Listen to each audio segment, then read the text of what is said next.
Welcome to the Crime for Sleep channel. Let me know where you're watching from and what time it is. And don't forget to like, comment, and subscribe. Story 1. The cabin was charming, remote, quiet, untouched. But when she opened the guest book on the front desk, she found something chilling. Her own name written in shaky cursive next to a comment that read, "Please don't let him find me again." She had never been there before.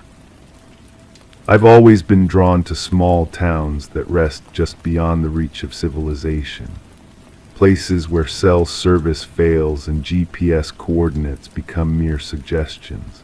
That's how I found myself driving along a winding mountain road in early October, the kind of road where pine trees lean in from both sides, casting long, patient shadows across weathered asphalt. The Pinewood Lodge wasn't on any travel website. An old colleague had mentioned it once, a family-owned collection of cabins dating back to the 1950s, preserved like insects in amber, unchanged by time or trend. When my latest investigation had hit a wall, I decided a change of scenery might help clear my mind. As a private investigator specializing in cold cases, I'd learned that sometimes distance from a problem revealed solutions invisible up close. I arrived as afternoon light was bleeding into evening, that golden hour when shadows stretch and soften. The main office was a small cabin with wide windows and a porch furnished with 2 rocking chairs that moved slightly in the gentle breeze, as if recently vacated. A brass bell sat on the counter, its surface dulled by years of palms pressing against it. I let my fingers rest on the cool metal for a moment before ringing it, listening to the sound drift through the quiet space. Mrs. Harmon emerged from a back room, wiping her hands on a faded blue apron. She was in her 70s, with silver hair pulled into a loose bun and eyes that crinkled at the corners when she smiled. The kind of person who seemed to have spent a lifetime watching and noticing. "You must be Mr. Wilson," she said, her voice warm like honey and tea. "We've got you in cabin 7 down by the lake. Not many guests this time of year. You'll have plenty of quiet." Quiet was exactly what I needed. As she gathered my paperwork, I noticed a leather-bound book on the counter, its spine cracked from years of use. The guest book, something I hadn't seen in years, a relic from before online reviews and star ratings. "Feel free to sign before you leave," Mrs. Harmon said, noticing my gaze. "Been keeping that since my father-in-law opened this place in '53. Some families have been coming back for generations. It's like a history book of sorts." I nodded, accepting the old brass key she handed me. It was heavy in my palm, attached to a wooden tag with the number 7 burned into it. "Breakfast is from 7 to 9, she continued, though we're flexible if you need more sleep. The trails around the property are marked with blue tags on the trees, the unmarked ones." She paused, her smile fading slightly. "Well, best to stick to the marked ones." I thanked her and headed to my cabin, carrying my single suitcase down a path lined with river stones. Cabin 7 was at the end of a short dock, suspended partially over the water. Inside was simple, a queen bed with a quilt, a stone fireplace, a small kitchenette, and a bathroom with fixtures that had probably been installed during the Eisenhower administration. It felt like stepping into the past, but in a comforting way. That night I slept more deeply than I had in months, lulled by the gentle lapping of water beneath the cabin floor. Morning brought fog rolling across the lake surface, transforming the world into something ethereal and undefined. After a breakfast of homemade blueberry pancakes and coffee strong enough to stand a spoon in, I decided to look through that guest book more carefully. Professional habit, I suppose. I'm always drawn to the stories people leave behind. Mrs. Harmon was busy in the kitchen, so I slipped behind the counter and carefully opened the leather-bound book. The earliest entries dated back to 1953. The handwriting varied and expressive in ways you rarely see anymore.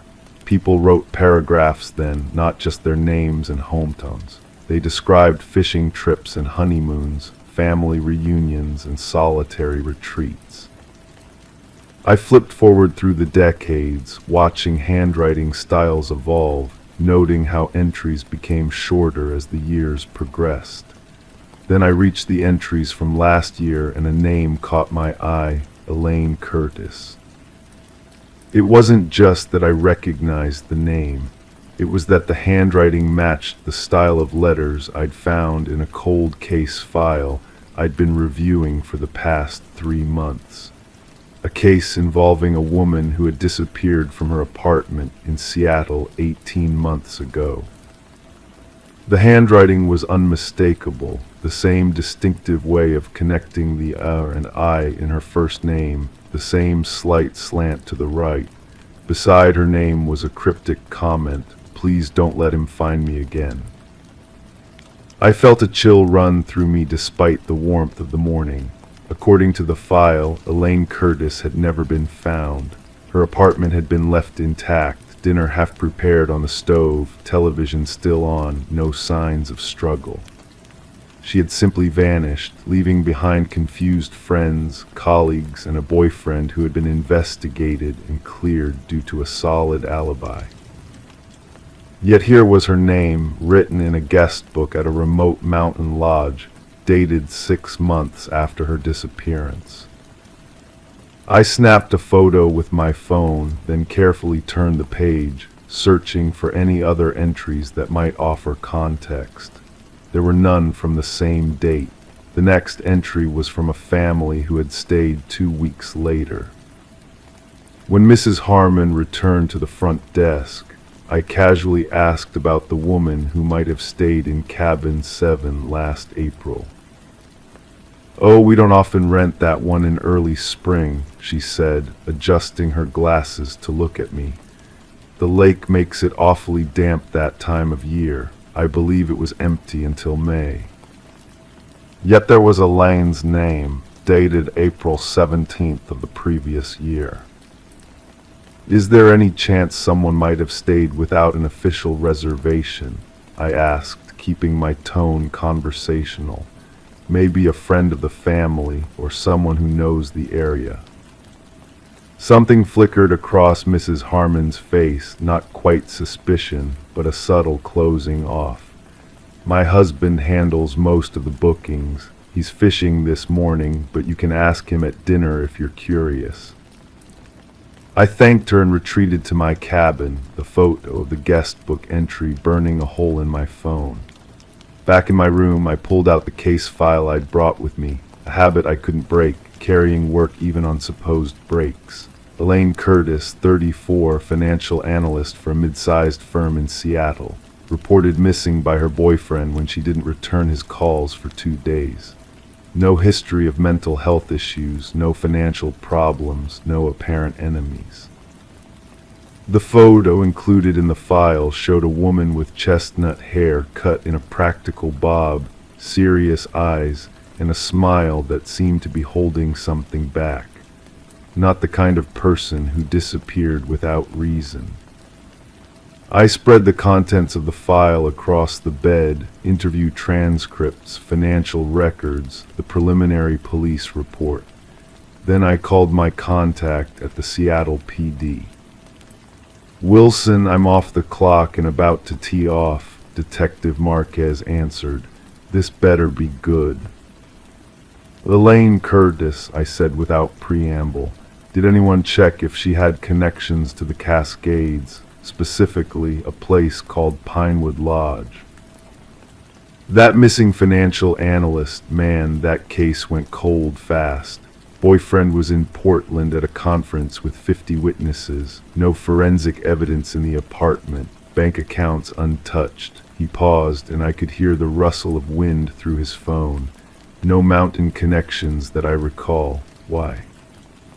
I explained about the guest book, trying to keep the excitement from my voice. "Could be a different Elaine Curtis," he said skeptically. or a hoax. Wouldn't be the first time someone's played games with a cold case. The handwriting matches samples from her apartment, and who would come all the way out here to fake an entry in a guest book nobody reads? He sighed. I'll make some calls on Monday, see if we can get someone to check it out officially. In the meantime, don't play detective with the locals. Last thing we need is you spooking a potential witness. After hanging up, I spent the afternoon hiking the marked trails, my mind circling around that single line, please don't let him find me again. If Elaine was running from someone, who was it? And why had official investigations found no evidence of stalking or threats? When I returned to the lodge for dinner, Mr. Harmon had returned from his fishing trip. He was a large man with weathered hands and a full beard streaked with gray. Unlike his wife, his eyes didn't crinkle when he smiled. They remained watchful, assessing. Over a dinner of fresh-caught trout and roasted potatoes, I carefully brought up the subject of guests who might arrive unannounced or stay off the books. Doesn't happen, he said flatly. My wife handles the books with German precision. Mrs. Harmon smiled at this, though something in her expression seemed strained. Though we did have that one young woman last spring, she said carefully. The one who arrived very late, paid cash for a week. Mr. Harmon's fork paused halfway to his mouth. That was an exception, he said, his voice lower. She was in trouble. What kind of trouble? I asked, keeping my tone casual. The silence stretched just a beat too long before he answered. Car trouble, broken down on the pass, stayed until parts came in for the repair shop in town. It was clearly a lie, but I nodded as if I believed it. Must happen occasionally, this far from main roads. Less than you'd think, said Mrs. Harmon, her eyes not meeting mine. Most folks plan better these days with cell phones and such. After dinner, I retreated to my cabin and sat on the small porch, listening to night insects and watching the moon's reflection ripple on the lake's surface. My instincts told me the Harmons knew more than they were saying. The question was whether they were protecting Elaine Curtis or someone else entirely. The next morning I drove into the small town 10 miles down the mountain. The local repair shop was a weathered building with a hand-painted sign reading Roy's Auto and Towing. Inside smelled of motor oil and old coffee. The man behind the counter introduced himself as Roy's son, Dale. When I asked about a woman whose car might have broken down on the pass last April, he shook his head. April's usually quiet, roads clear enough that tourists aren't getting stuck, but still too early for summer traffic. He scratched his beard thoughtfully. Only tow I remember from last spring was old man Jenkins, who drives that ancient Buick. Finally gave out after 30 years. I thanked him and was turning to leave when he added, though there was that fella looking for his wife. Came through asking questions, showing her picture around. Said she'd taken off with their savings, but he seemed more worried about her than the money. I froze. When was this? Early April, I think. Stayed at the motel for almost a week. Real persistent type. Do you remember his name? Dale shook his head. Never caught it. Clean-cut guy, though. Polite. Had some kind of government ID he kept flashing around. Said he just wanted to make sure his wife was safe. Back at the lodge, I approached Mrs. Harmon when her husband was out checking on a plumbing issue in one of the other cabins. The woman who stayed here last April, I said quietly. She was running from someone, wasn't she? Mrs. Harmon's hands stilled on the counter. I don't know what you're talking about. I think you do. I think she signed that guest book as a kind of insurance policy, a breadcrumb for someone to follow if something happened to her. Her eyes met mine, and in them I saw fear mixed with resignation. "Are you with him?" she asked, because we told him the same thing we told the others. We never saw her. "I'm a private investigator," I admitted, "but I'm not working for anyone connected to this case. I just happened to notice her name." Mrs. Harmon glanced toward the door. "I can't talk about this. Harold would." She stopped herself. "We don't get involved in people's problems. That's always been our policy." "But you did get involved," I pressed gently. "You let her stay here when she needed help." A tear formed in the corner of her eye. She was terrified, said her husband had connections, that no one would believe her over him, said he'd hurt her before and would do worse if he found her. She wiped the tear away quickly. We gave her cabin 7 for 2 nights. Then my cousin drove her to the bus station in Ellensburg. That's all I know. "Did she say where she was going?" Mrs. Harmon shook her head. She didn't want to tell us, said it was safer that way. "And the man who came looking for her?" "Showed up 2 weeks later, very proper, very concerned, had a badge of some kind, said she was unstable, had stopped taking her medication." Her voice dropped to a whisper, but his eyes were all wrong, cold, like he was reading from a script. I thanked her for her honesty and promised I wasn't there to make trouble, but as I walked back to my cabin, pieces were falling into place.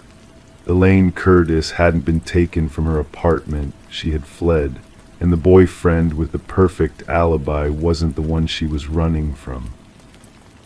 That night I logged onto the lodge's painfully slow Wi-Fi connection and dug deeper into Elaine's background.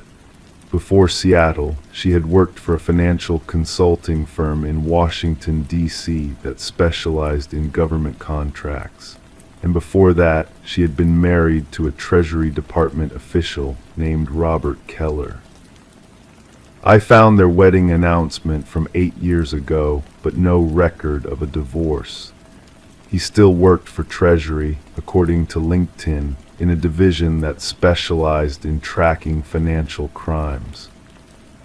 A man with government credentials, with access to databases and resources that could track someone across the country.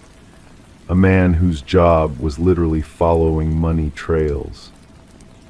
The next morning I checked out of the lodge, thanking the Harmons for their hospitality.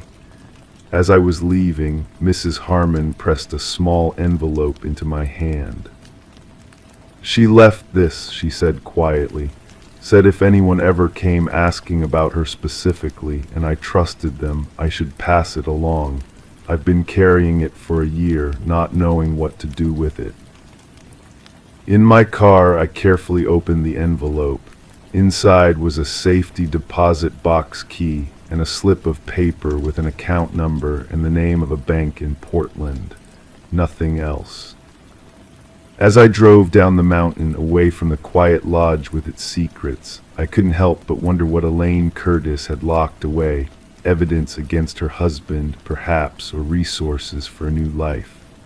And I wondered if she was still running, still looking over her shoulder, or if Robert Keller with the cold eyes had already found her. The guest book entry haunted me. "Please don't let him find me again." A message in a bottle cast into an ocean of indifference, hoping the right person would eventually find it. I don't know if I'm that person, but I'm driving to Portland now, a safety deposit box key burning a hole in my pocket, following a trail that's already grown cold once. Because sometimes the most important stories are the ones written in shaky handwriting, in places where they were never meant to be found. Story 2, I remember the first time I stepped into that apartment. It was late September, and the afternoon light filtered through half-drawn blinds, casting long shadows across hardwood floors that creaked beneath my weight. The air hung still, tinged with the faint scent of furniture polish and something else, something I couldn't quite place then. The building superintendent had called our precinct that morning, his voice wavering as he described what the maintenance worker had found during a routine inspection. Now, standing in the doorway of apartment 4B, I understood his unease. "Detective Sawyer," my partner's voice pulled me from my thoughts. "You might want to see this." I followed Tors down the narrow hallway, past a kitchen with unwashed dishes in the sink and a living room that looked perfectly ordinary, a worn leather couch, a coffee table with scattered magazines, a television that reflected our moving silhouettes. Nothing suggested what we were about to discover. The bedroom was small but meticulously organized, a queen-sized bed with hospital corners, a nightstand with a single lamp, a dresser with nothing on its surface except a framed photograph of a young woman with a warm smile, and against the far wall, a closet with sliding doors. Tors stood before the open closet, her notebook already in hand. The super said the tenant, Eliza Mercer, hasn't been seen in 3 weeks. Neighbors reported nothing unusual. No visitors, no disturbances. I nodded, letting my gaze drift over the contents of the closet. A row of blouses and dresses hung neatly, arranged by color. Below them, a pair of tennis shoes and 3 pairs of heels aligned with precision. The closet was shallow, barely deep enough to hang clothes, but something about it caught my attention. "Do you see that?" I moved closer, gently pushing aside a navy blue coat. Behind the clothing, I traced my fingers along a nearly imperceptible seam in the back wall. It was so subtle that anyone else might have missed it, a thin line that formed the outline of what appeared to be a door. No handle, no hinges visible from this side, just a perfect rectangle cut into the drywall. "I need a crowbar," I said quietly, and Tors disappeared from the room, her footsteps fading down the hallway. While I waited, I studied the closet more carefully. The apartment had been renovated, that much was clear from the fresh paint and updated fixtures, but according to the building plans Tors had pulled up on her tablet, no modifications had been made to the closet spaces. This wall shouldn't have had anything behind it except the neighboring apartment, but that apartment's layout was a mirror image of this one, which meant this wall should back up to their living room, not another closet. Tors returned with a small pry bar from the maintenance worker's toolbox.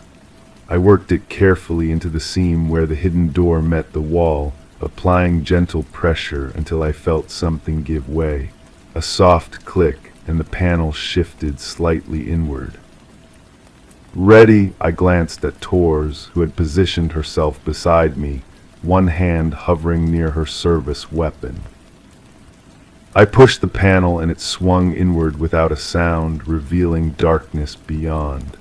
Tors shone her flashlight past me, illuminating what appeared to be a perfect replica of the closet we were standing in, same dimensions, same depth. But instead of clothes, the space contained a sleeping bag neatly rolled against one wall, and mounted in the corner, angled toward where we stood, was a small camera. "Jesus," Tors whispered. I stepped carefully into the second closet, my mind racing through possibilities. The camera was connected to a power source that disappeared into a small hole drilled through the wall. Recent model, wireless capability. I resisted the urge to touch it, instead scanning the rest of the small space with my flashlight. In the corner sat a small cooler. Next to it, a plastic container held energy bars, beef jerky, and bottles of water. Beneath the sleeping bag was a notebook, its edges worn from handling. I crouched down, using my pen to flip it open to the first page. September 1st, he moves predictably. Shower at 6:15 a.m. Coffee while checking phone. leaves by 7:30, returns between 5:45 and 6:30 p.m., weekends variable. I flipped through more pages, each filled with similar observations, times, notes about phone calls Eliza had made within earshot of the closet. The handwriting was neat, methodical, the work of someone patient, someone who could wait for hours in a confined space, listening, watching. Tours, call it in, I want CSI here now, and get me everything we have on the building owner and the maintenance staff. Whoever did this had access to the apartment during renovation. As Tours stepped away to make the call, I continued examining the hidden room. My flashlight beam caught something tucked into the far corner, a small digital tablet.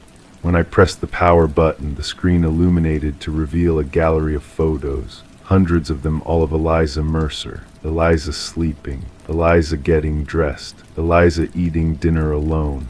Mundane moments of privacy stolen. The timestamp on the most recent photo was exactly 3 weeks ago, the last day anyone had seen her. I felt a chill settle into my bones as I backed out of the hidden closet. This wasn't just an invasion of privacy. This was predatory surveillance. Someone had been living in Eliza Mercer's walls, watching her most intimate moments, documenting her movements, and now she was gone. Over the next 72 hours, our investigation expanded like ripples in still water. The camera in the closet was connected to an encrypted cloud server that our tech unit was still working to access. The fingerprints lifted from the notebook and sleeping bag matched none in our database. The building's renovation had been completed 6 months earlier by a contractor who had since disappeared, leaving no forwarding address. Then came the breakthrough. A partial boot print found in the dust of the hidden closet matched prints from 3 other scenes, all apartments of young women who had gone missing in the past year. All apartments that had undergone recent renovations. All renovations overseen by the same contractor. His name isn't real, Tours said, dropping a file on my desk 4 days into the investigation. The social security number belongs to a man who died 15 years ago. The business license was obtained with falsified documents, but we got something from the bank records. He made regular deposits at an ATM in Bridgeport. Surveillance footage from the ATM showed a man of average height, his face always obscured by a baseball cap and sunglasses. But in one frame, as he reached for his cash, his sleeve rode up to reveal a distinctive tattoo on his wrist, a skeleton key. "That's our guy," I murmured, studying the grainy image. "Run the tattoo through the database." The match came back within the hour. Jason Whitfield, 38, former locksmith with a sealed juvenile record and 2 complaints of stalking that had been dropped when the accusers suddenly recanted. His last known address was an apartment across town, but he hadn't been seen there in months. "We need to check every building he worked on," I told my captain during our briefing. "Not just the apartments of the missing women, every single unit he had access to. If he built one hidden room, he might have built others." The search warrants went out that afternoon. By evening, teams of officers were discovering similar hidden spaces in 8 different apartment buildings across the city. Most were empty, suggesting they hadn't been used yet or had been abandoned. But in 3, they found evidence of occupation, food wrappers, water bottles, notebooks filled with observations of the apartment's occupants. And in 1, they found Eliza Mercer's driver's license. It was past midnight when my phone rang, Tours, her voice tight with urgency. We found another property connected to Whitfield, an old storage facility registered to his dead uncle's name.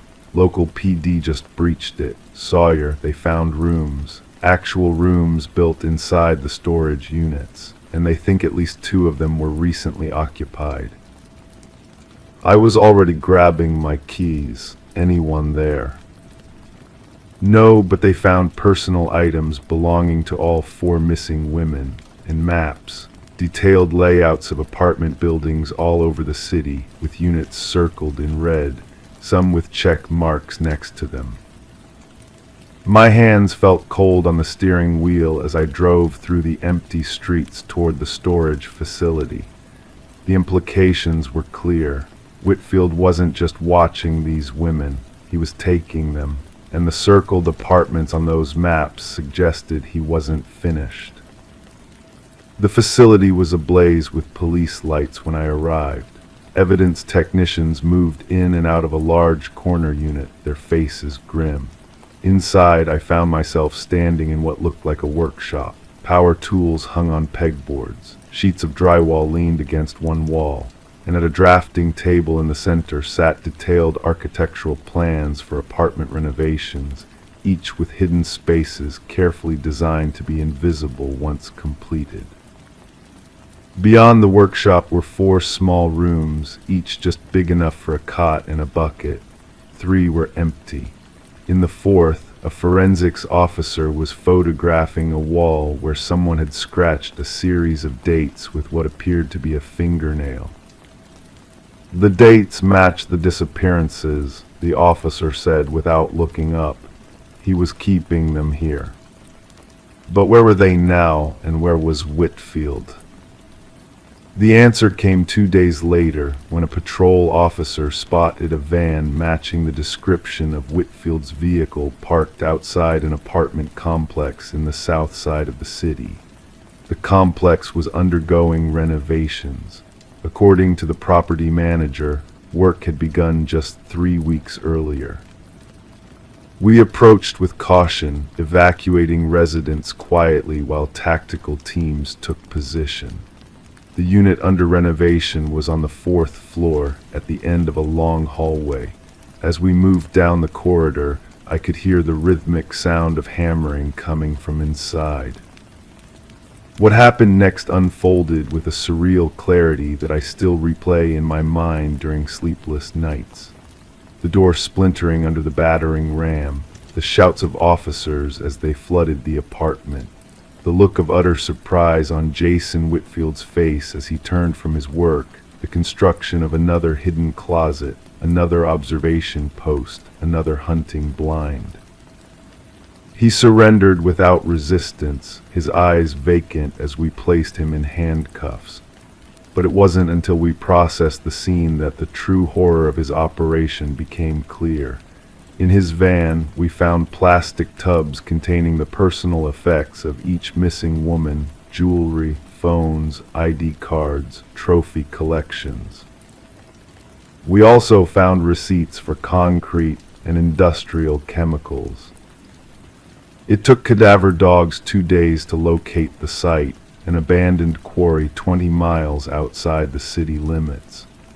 The forensics team is still processing the area, their work hampered by the effects of the chemicals Whitfield used, but they've already recovered enough to confirm our worst fears. Whitfield sits in interrogation now, silent except for one chilling statement he made during processing. They never look behind the clothes. They never check for a second door. I think about that apartment sometimes, about how many times I've opened my own closet door since then and resisted the urge to press my palm against the back wall, checking for seams that shouldn't be there. About how many people live their lives unaware of hidden spaces just inches away, where someone might be watching, waiting, making notes about their most private moments. And I wonder about those other apartments on Whitfield's maps, the ones without check marks, the renovations not yet complete, the closets still being built, the second doors waiting to be discovered. Story 3, I remember the stillness of that afternoon, the kind of heavy quiet that makes you aware of your own breathing. The abandoned trailer sat at the end of a long dirt road, partially hidden by overgrown brambles that scratched against my car as I pulled up. Sheriff Cooper had called me in as a consultant. I'd worked with the department before on cases that required a forensic anthropologist's perspective. But his voice on the phone had a quality I hadn't heard before, a hesitation. "You need to see this yourself," was all he'd said. The gravel crunched beneath my boots as I approached the trailer.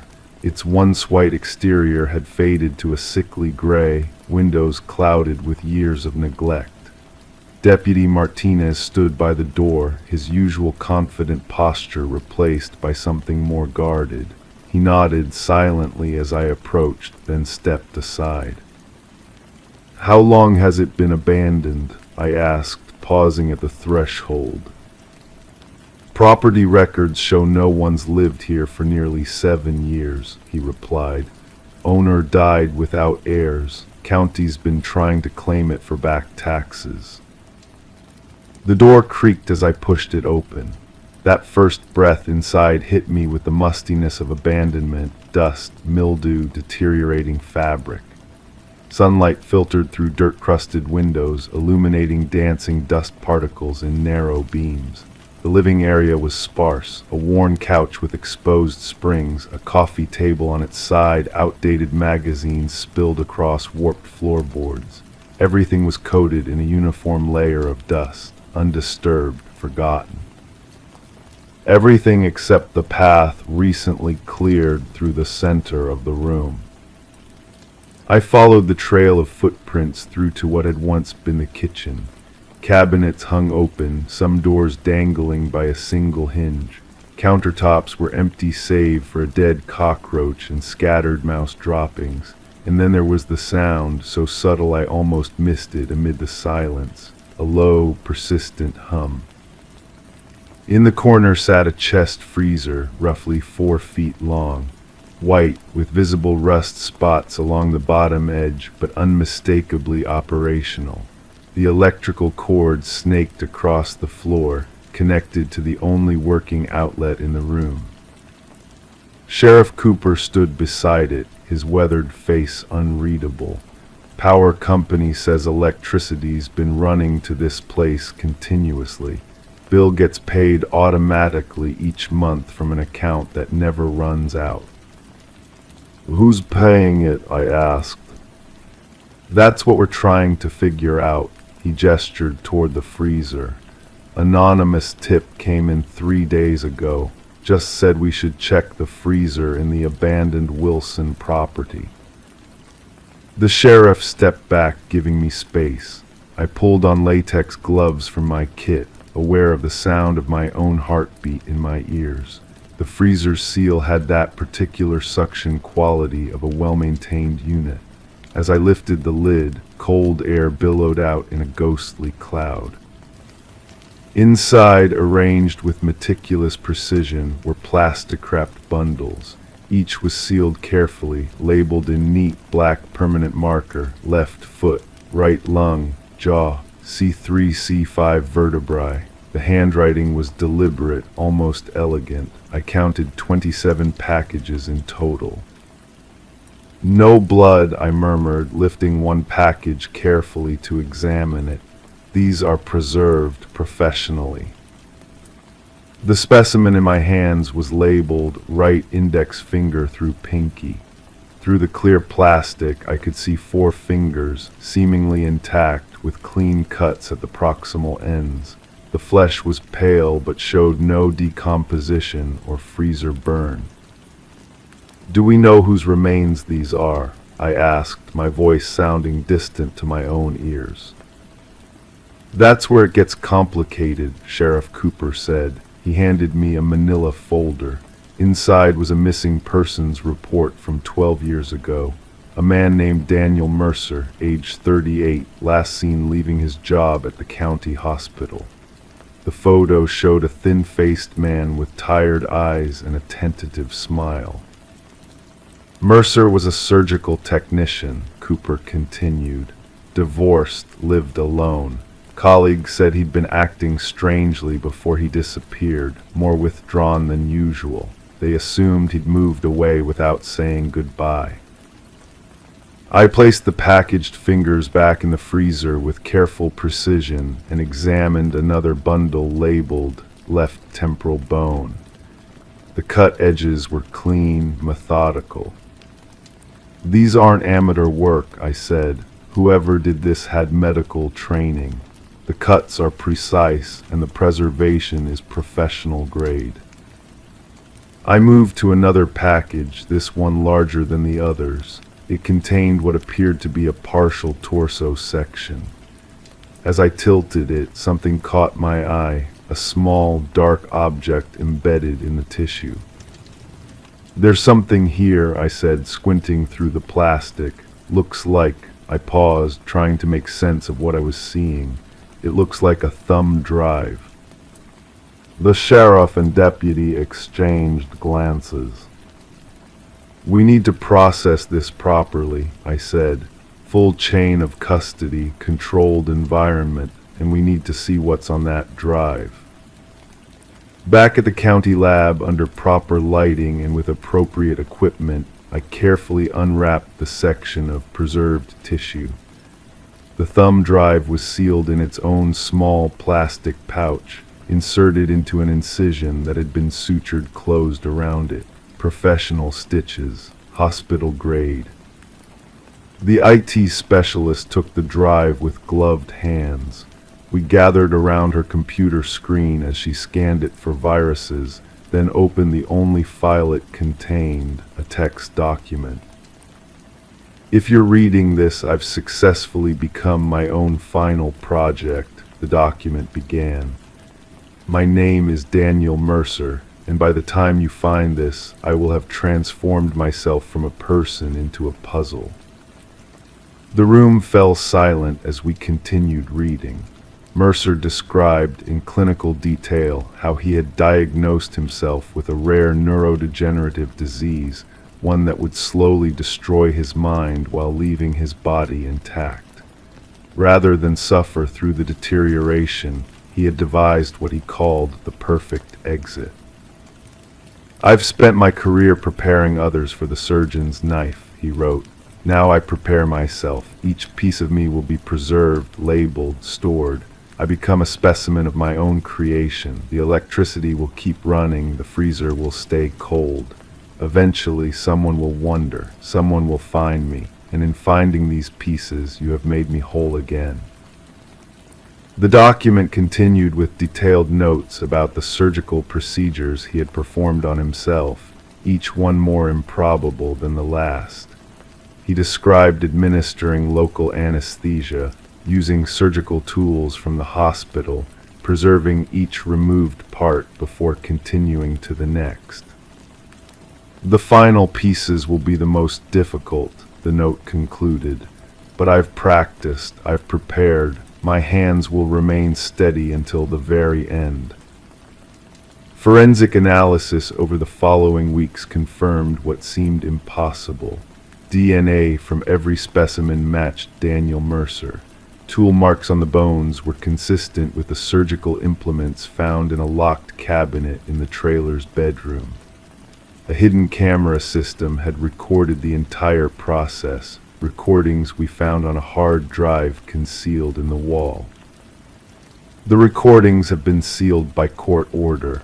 What they showed defies medical understanding.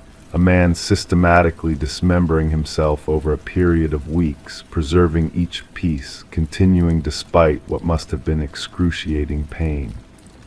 The final recording shows Mercer, barely recognizable, using a complex pulley system to remove and preserve his dominant hand. The trailer has since been demolished. The remains were eventually cremated after extensive study. But sometimes, on quiet nights when sleep eludes me, I find myself wondering about that humming freezer in the abandoned trailer, about the mind that could conceive and execute such a plan, about the fine line between genius and madness. And about Daniel Mercer, the man who disappeared not by vanishing, but by deconstructing himself piece by methodical piece, until there was nothing left but labeled specimens in an ice chest that was still cold. Story 4. I never expected to find anything meaningful in this old house. The previous owners had left it spotless, almost too clean, as if they were erasing all evidence of their existence here. The realtor had called it move-in ready, but there's always something that needs fixing when you buy a place built in the 1940s. On my third night, I noticed the kitchen light flickering. Not dramatically, just a subtle, almost imperceptible stutter in the glow that cast barely their shadows across the white countertops. Most people wouldn't have noticed. I did.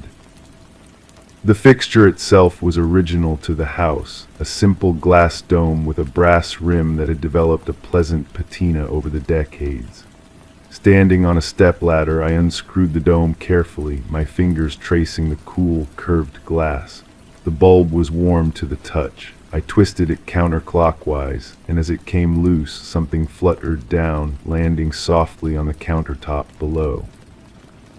A folded piece of paper, yellowed, brittle. The edges crumbled slightly under my touch as I unfolded it with careful fingers. The handwriting was tight, controlled, written with pressure that had nearly torn through the paper in places. If she moves in, he'll come back.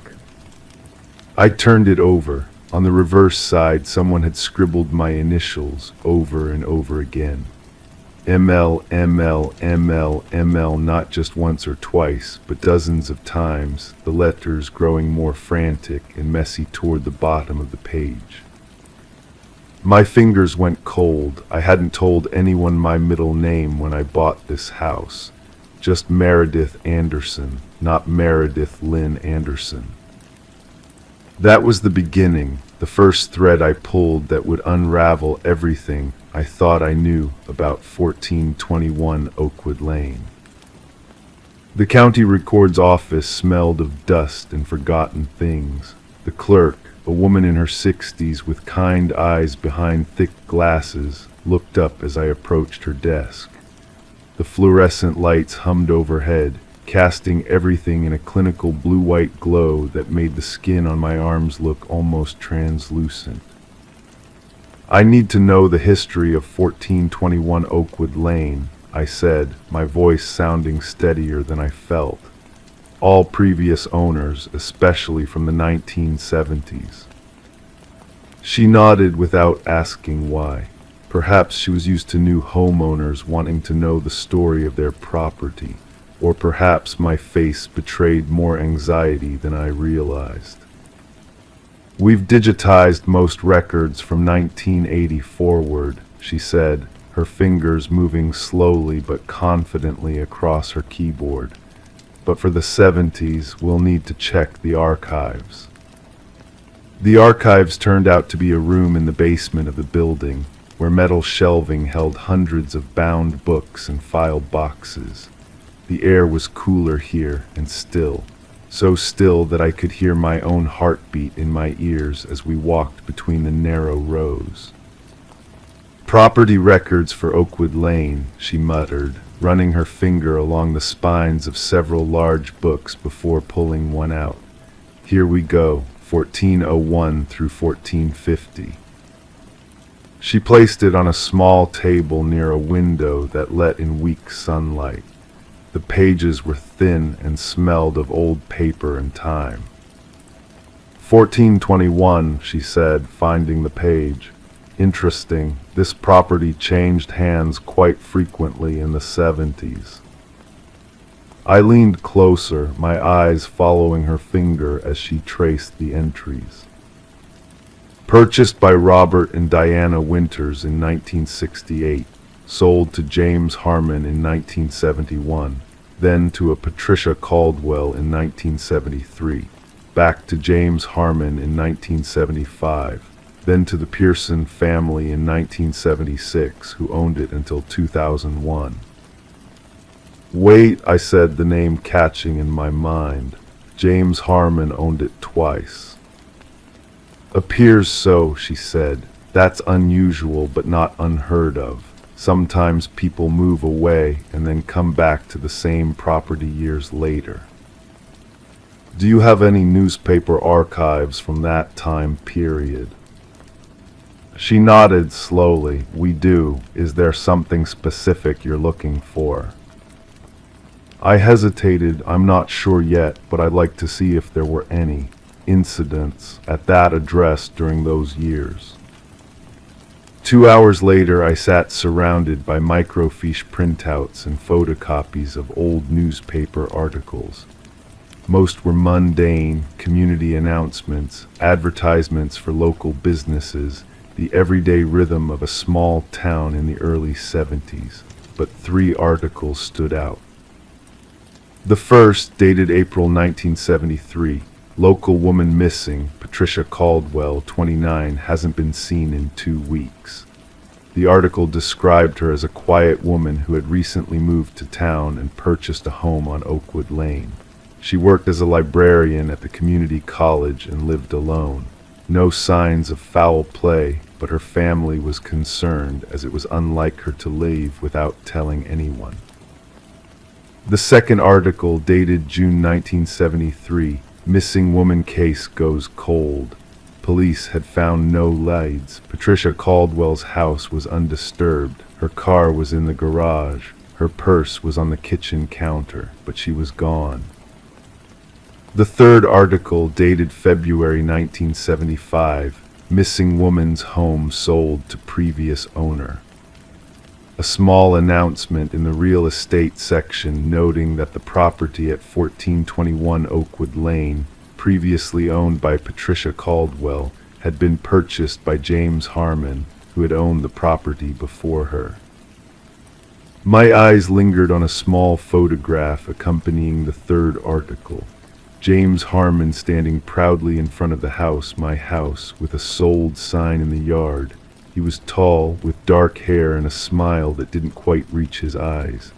Something about his stance, confident, possessive, made my skin crawl. I searched for more information but found nothing. No articles about what happened to Patricia Caldwell, no follow-up on the investigation, nothing about James Harmon after his repurchase of the house. It was as if the story had simply faded away, lost in the steady march of time. Back at home that evening, I sat at my kitchen table, the yellowed note placed carefully in a plastic sleeve before me. The handwriting now took on new meaning. Had Patricia Caldwell written this warning? And if so, who was she warning? And how could she have known my initials decades before I was even born? I decided to inspect the rest of the house more carefully. Over the next few days, I checked every light fixture, every air vent, every loose floorboard. Nothing, but the feeling of being watched grew stronger, especially at night. I would wake suddenly at 3 a.m., convinced I had heard footsteps in the hallway, or I would catch movement from the corner of my eye, only to turn and find nothing there. On the 5th night after finding the note, I woke to the sound of water running. Faint but unmistakable, a tap left on somewhere in the house. I checked the bathroom. Nothing. The kitchen sink was dry. Following the sound led me to the basement door. I hadn't spent much time in the basement. It was unfinished, with concrete floors and walls, used mainly for storage and housing the water heater. The previous owners, a couple in their 70s who had moved to Florida, had left it empty except for some old shelving. The sound was louder as I descended the stairs, my hand trailing along the cool wall. At the bottom, I found the source, a small utility sink in the corner, its faucet running a thin stream of water. I was certain I hadn't used this sink since moving in.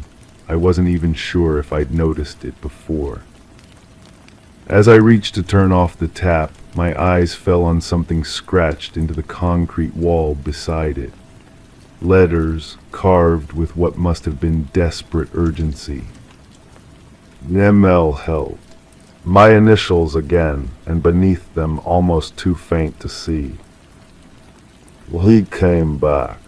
I stumbled backward, my heart hammering against my ribs. The water continued to run, the sound now seeming louder, more insistent. I forced myself to step forward and twist the handle.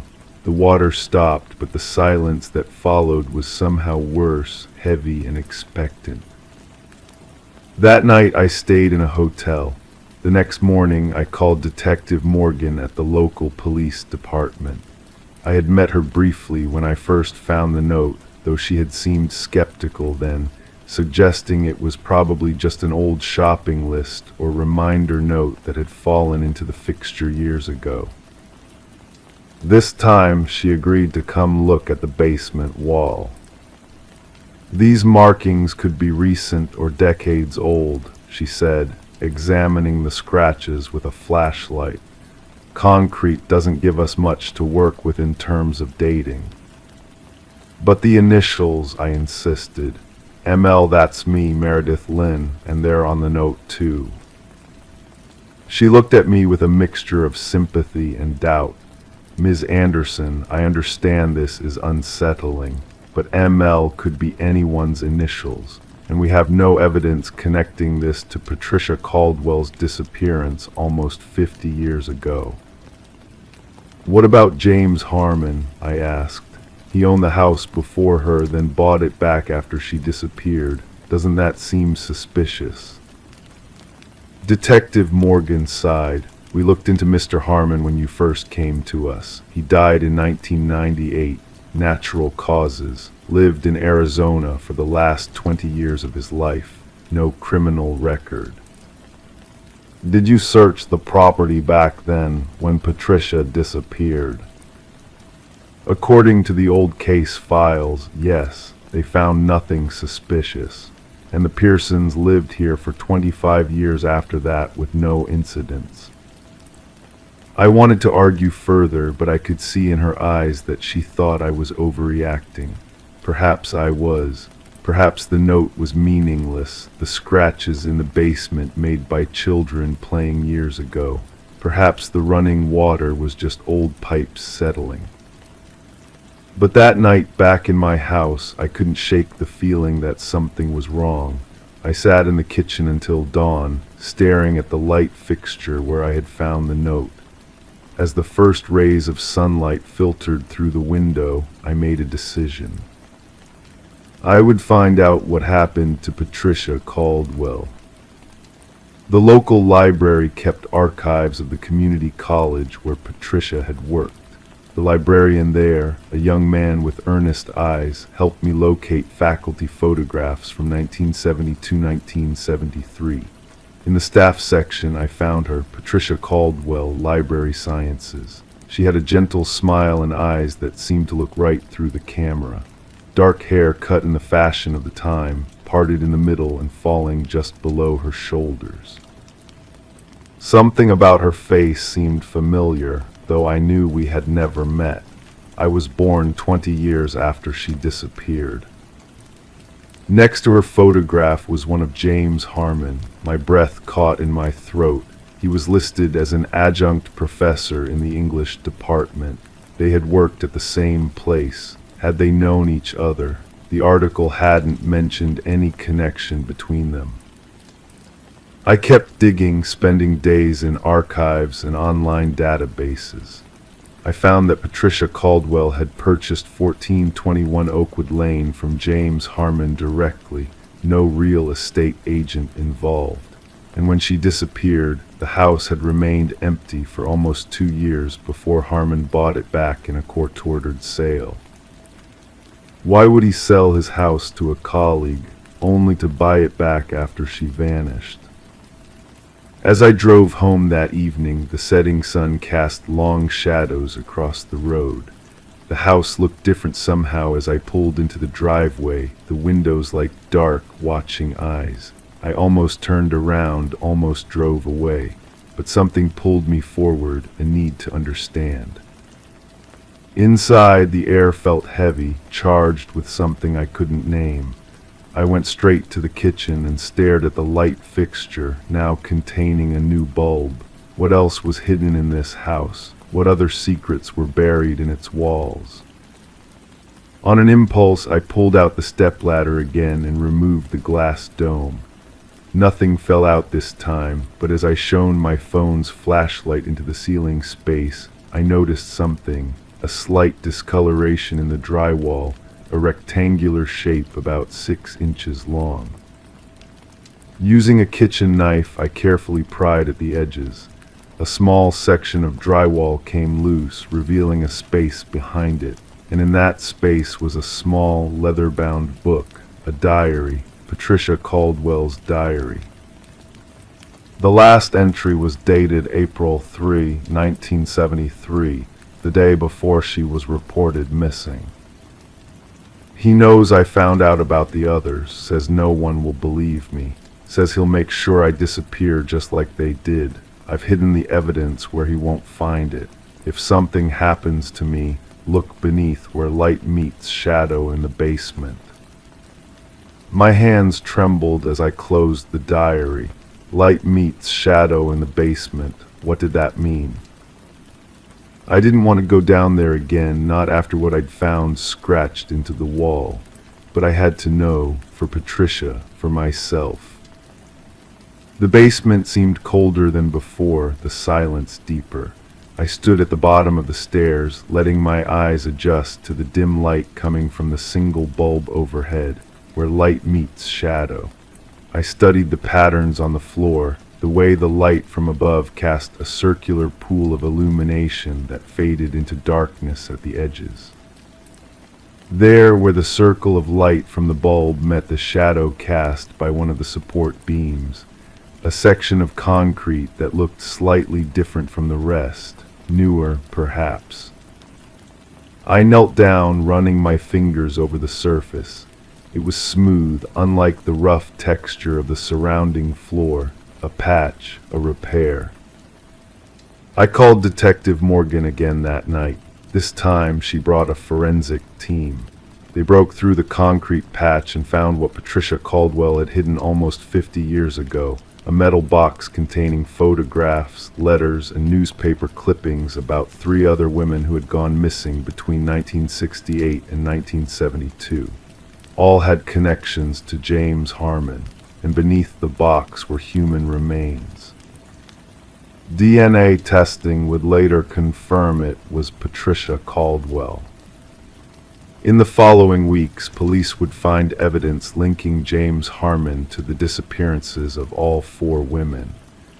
They would discover that he had a pattern befriending women who lived alone, selling or renting them properties he owned, and then making them disappear.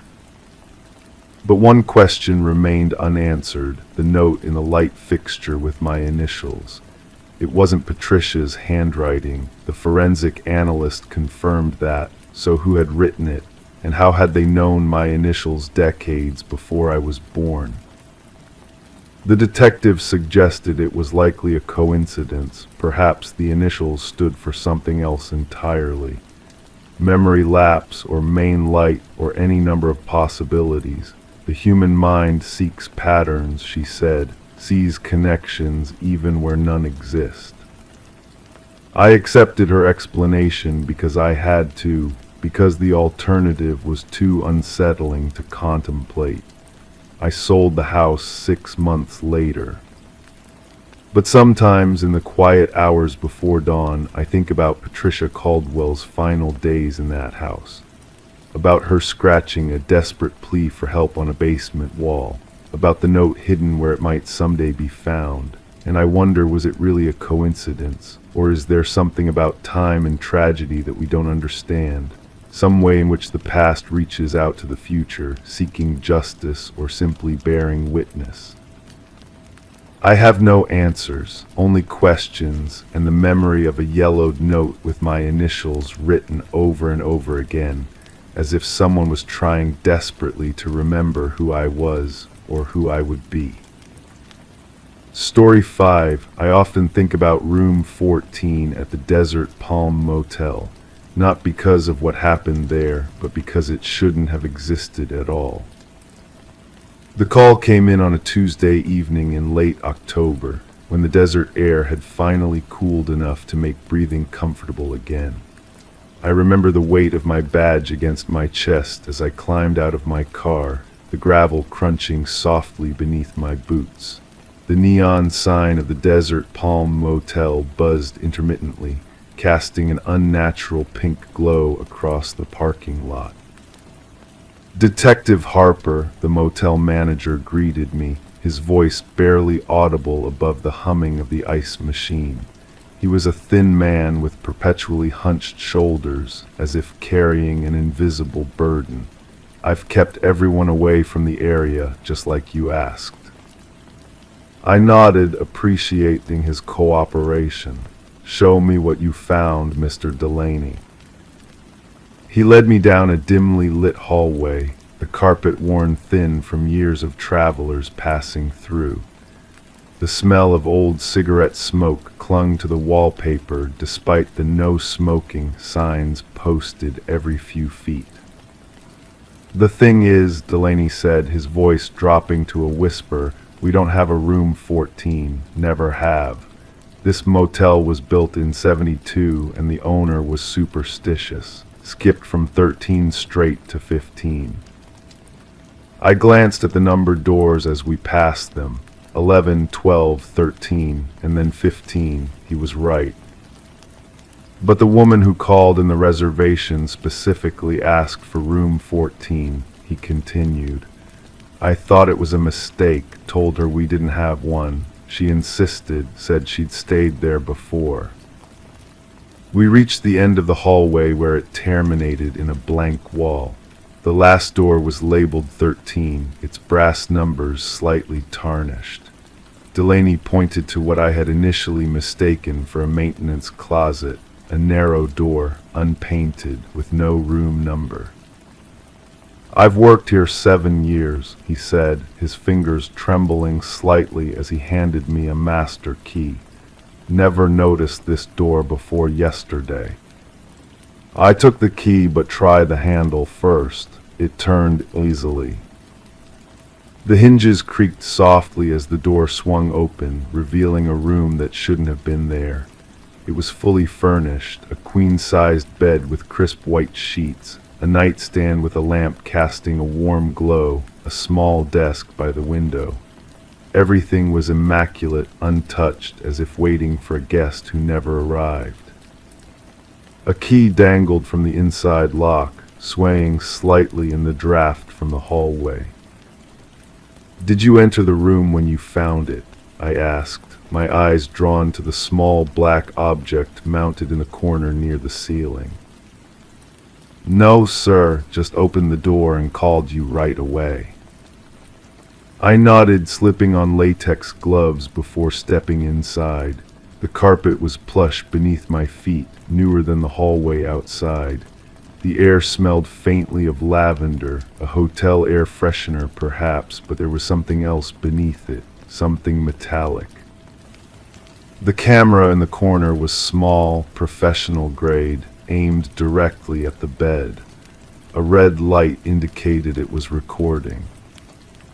Mr. Delaney, I called without turning around. When did you say the woman made this reservation? 3 days ago. She was supposed to check in yesterday, never showed. I moved deeper into the room, noting the absence of dust on any surface.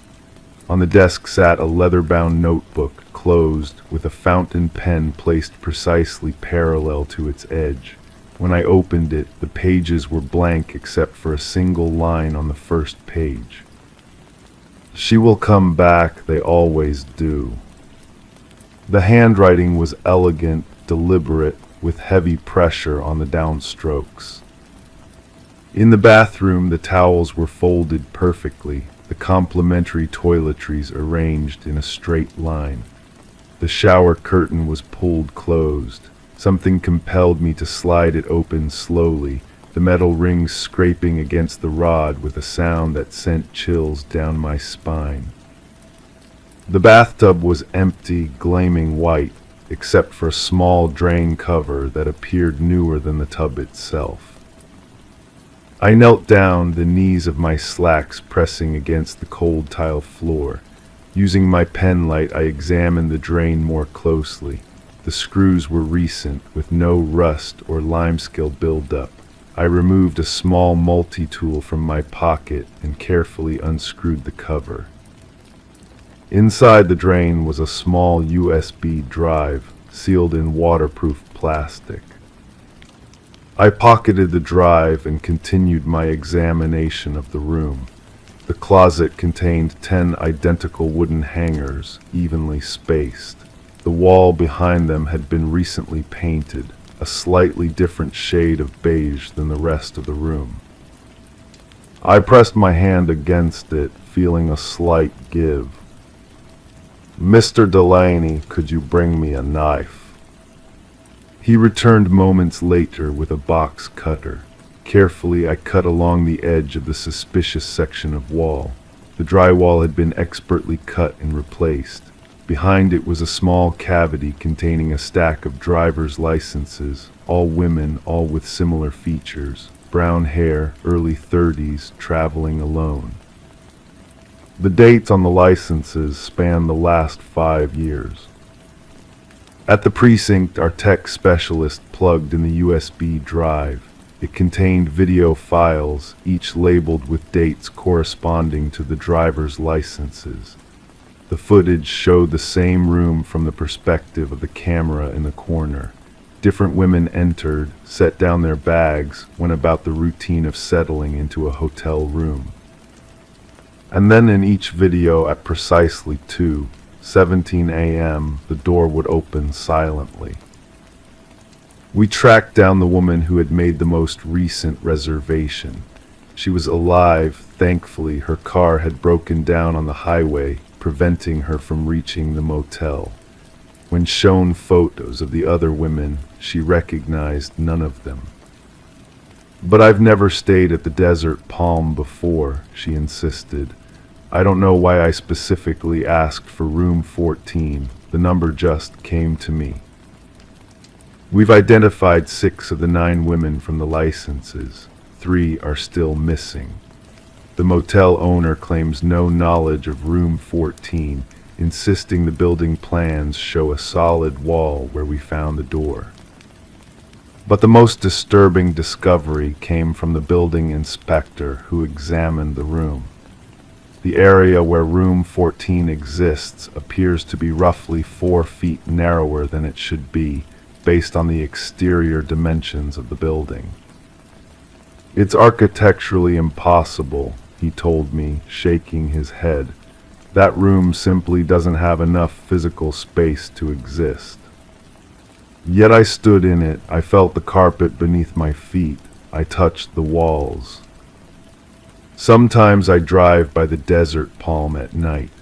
The door to room 14 has been permanently sealed, the room itself gutted. But on certain nights, when the neon sign flickers just right, I swear I can see a light coming from behind that sealed door, warm and inviting, waiting for someone to turn the key that still dangles in the lock. We never found who was opening that door at 2:17 a.m. We never discovered how those women were lured specifically to a room that shouldn't exist. And sometimes, when my phone rings in the middle of the night, I find myself hoping it's not another call about room 14, or worse, rooms 24, 34, or 44 that might be waiting, undiscovered, in motels across the country. Because deep down I know, whoever created that impossible room is still out there, watching, waiting for someone else to request a room with no number. Story 6. I remember the first time I saw it. The construction crew had been working on the Larson house for nearly 3 weeks, stripping away decades of old materials to bring the Victorian home back to its former glory. I'd been called in as a consultant, having spent 15 years with the county's Historical Preservation Society, gave me access to areas most inspectors overlooked. The air was thick with dust that afternoon, floating particles catching the late October sunlight that streamed through the tall, uncovered windows. The foreman, Mike, had asked me to look at something they'd found in what was meant to be the nursery on the second floor. His voice over the phone had been steady but strained. "Not sure what to make of it," he'd said, "but I think you should see it before we call anyone else." The staircase creaked beneath my weight as I made my way up, the sound echoing through the partially gutted house. Each step felt heavier than the last, though I couldn't explain why. The hairs on my arms stood on end despite the warmth of the day. Mike was waiting for me in the doorway of the small room that overlooked the overgrown garden. His usual jovial demeanor had been replaced by something more solemn. He nodded toward the far wall where 3 of his men stood, their tools abandoned on the floor beside them. "We found it when we removed the drywall," he explained, his voice barely above a whisper. "Based on the layers, that wall was added sometime in the early 90s. Before that, this section was part of a larger room." I moved closer, the floorboards sighing beneath my feet. The men parted to let me through, their expressions guarded, and then I saw it. A single handprint pressed against the concrete foundation wall. The deep rust color left little doubt. This was blood, long dried but preserved behind the sealed drywall for decades. Beneath it, written in black marker, were 7 words that made my stomach tighten. I heard her cry for days. I remember how still the room became. The usual sounds of construction, hammering, drills, men calling to one another had ceased. Even the ambient noise from outside seemed muted, as if the house itself was holding its breath. "Have you touched anything?" I asked, already reaching for my phone.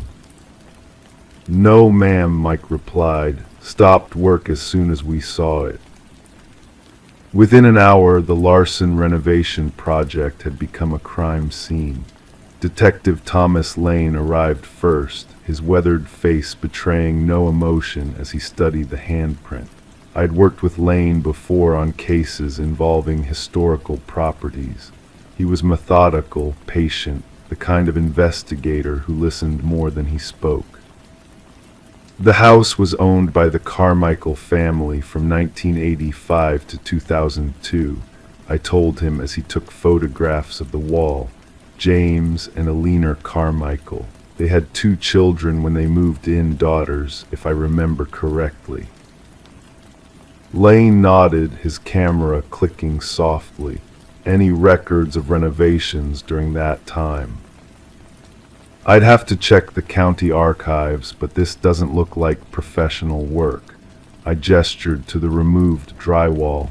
"The framing is irregular, and they use different materials than you typically see." The lab technicians arrived next, carefully collecting samples from the handprint and surrounding area. They estimated the wall had been erected about 30 years ago, confirming my initial assessment. As daylight faded, temporary lights were brought in, casting long shadows across the nursery floor. I stayed, watching as they worked, feeling as though the house was slowly revealing its secrets to us, one layer at a time. The investigation moved slowly over the next few weeks. I divided my time between the county archives and my regular duties, but the handprint remained constantly in my thoughts. The image would appear in my mind as I was falling asleep, that dark rust color against the pale concrete, the desperate message beneath it. Lane called me on a Tuesday morning, his voice carrying a hint of something I hadn't heard before. Excitement, perhaps. "We found her," he said simply. "Alina Carmichael. She's living in Arizona now." 2 days later, I sat beside Lane in an interview room at the station, waiting for Alina. When she entered, I was struck by how ordinary she appeared, a woman in her early 70s with silver hair and tired eyes. She wore a blue cardigan despite the warmth of the day. Thank you for coming, Mrs. Carmichael, Lane began, his tone gentle. We appreciate your cooperation. Alina's hands trembled slightly as she placed them on the table. When your detective called, I knew. I've been waiting for this call for 30 years. Lane placed a photograph of the handprint on the table between them. Alina didn't look at it. That room was supposed to be for our third child, she said softly. We'd been trying for years after the girls. When I finally got pregnant, James built the nursery himself. He was so proud. She paused, taking a shaky breath before continuing. I lost the baby at 7 months. It was devastating. James, he changed after that, became distant, started staying late at work. I thought he was having an affair. Alina finally looked up, meeting Lane's gaze directly. The crying started about 3 months later, just faint at first. I thought I was imagining it. Grief does strange things to your mind, but it got louder, always from inside the walls of the nursery. My skin prickled as she spoke. The interview room suddenly felt colder. James insisted he couldn't hear anything. He became angry when I mentioned it. Then one night I woke up alone. I found him in the nursery, just standing there in the dark, staring at the wall. When he saw me, he said we needed to move, that the house wasn't right for us anymore. Alina's voice had become almost mechanical, as if she were reciting facts rather than reliving memories. We put the house on the market the next day.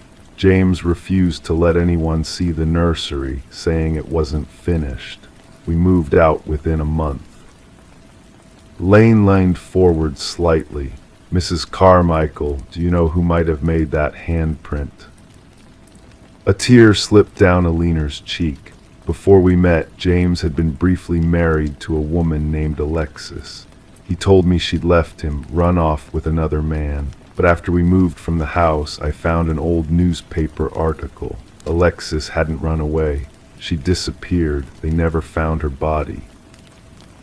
The case broke open after that. Ground-penetrating radar revealed anomalies in the foundation beneath the handprint. When the concrete was removed, they found the remains of a woman, approximately 25 years old, who had been dead for over 30 years. James Carmichael was arrested 2 days later at his retirement community in Florida. The DNA under Alexis's fingernails matched his. In his garage, they found a journal detailing how he'd killed her in a rage when she'd threatened to expose his financial frauds, how he'd hidden her body in the foundation of his new home, covered it with concrete, and built a life with a new family above it. The last entry in the journal was dated the night Alina had found him standing in the nursery. It read, "The walls are too thin. She can hear everything." Sometimes when I drive past the Larson house, I slow down and look up at the second-floor window. The renovation was eventually completed, though the owners decided against using that room as a nursery. They call it a study now. I often wonder about Alina Carmichael and how she lived for decades carrying the weight of what she'd suspected but never confirmed. And I think about Alexis, whose final message had waited patiently behind that wall, a bloody handprint pressed against concrete, a silent testimony that eventually found its voice.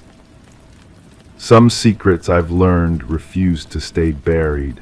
They wait in the spaces between walls, in the quiet corners of old houses, whispering to whoever might listen. And sometimes, if we're quiet enough, we can hear what they're trying to tell us. Story 7, I still remember the heaviness of that October afternoon. The air hung thick with the scent of rain-soaked earth and burning leaves as I made my way through the crowded aisles of the Westbrook Flea Market. Most Sundays, I'd come here simply to browse, to lose myself in the gentle hum of conversations and the quiet thrill of finding something unexpected.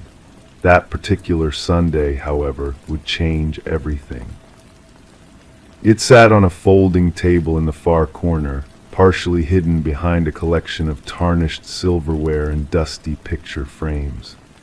A Victorian dollhouse, its wooden exterior weathered but intact. Something about it pulled me closer, perhaps the delicate craftsmanship or the tiny detailed windows with real glass panes that caught the dim light. Beautiful piece, isn't it? The vendor was an elderly man with eyes as gray as the clouds outside. Made in the 1940s, I believe. Found it in an estate sale over in Millfield. I nodded, my fingers trailing along the miniature roof. May I look inside? He hesitated just briefly enough to notice, then nodded. Of course. When he opened the front panel, I felt a strange chill spread across my shoulders. The interior was meticulously detailed, tiny wallpaper with faded floral patterns, handcrafted furniture placed with careful precision, miniature picture frames no larger than my thumbnail. But it wasn't the craftsmanship that made my breath catch. It was the layout. 3 bedrooms upstairs, a bathroom at the end of the narrow hallway. Downstairs, a living room that opened to a dining area, and behind that, a kitchen with a small door that would lead to a back porch. The arrangement was familiar, too familiar. "I'll take it," I heard myself say, before I'd even processed what I was seeing. On the drive home, the dollhouse sat on my passenger seat, secured with the seat belt as if it were a child. Rain began to fall, creating hypnotic patterns on my windshield as I drove the familiar route to my 1930s Craftsman home, the one I'd purchased just 6 months ago. Inside my house, I placed the dollhouse on my coffee table and stood back. The resemblance was undeniable now. Every room, every doorway, every window placement matched my home perfectly. Even the bay window in the living room and the built-in bookshelves flanking the fireplace were replicated in perfect miniature. I moved closer, examining each room with mounting unease. In the tiny upstairs bedroom, the one that in my actual house served as my office, I noticed something that made my skin prickle. The window had a small crack in the corner, a delicate fracture in the glass that splintered outward like a spider's web. Slowly I walked upstairs to my office and approached the window. There it was, the same crack in the same corner with the same pattern. A crack I'd noticed when I first moved in but had forgotten about until this moment. That night I couldn't sleep. The dollhouse sat downstairs, a perfect miniature echo of my surroundings. I told myself there had to be a logical explanation. Perhaps the dollhouse had been modeled after this very house decades ago. Perhaps the previous owners had commissioned it as a keepsake. In the morning, I called my real estate agent, Amanda, and asked about the history of my home. She promised to look into it and call me back.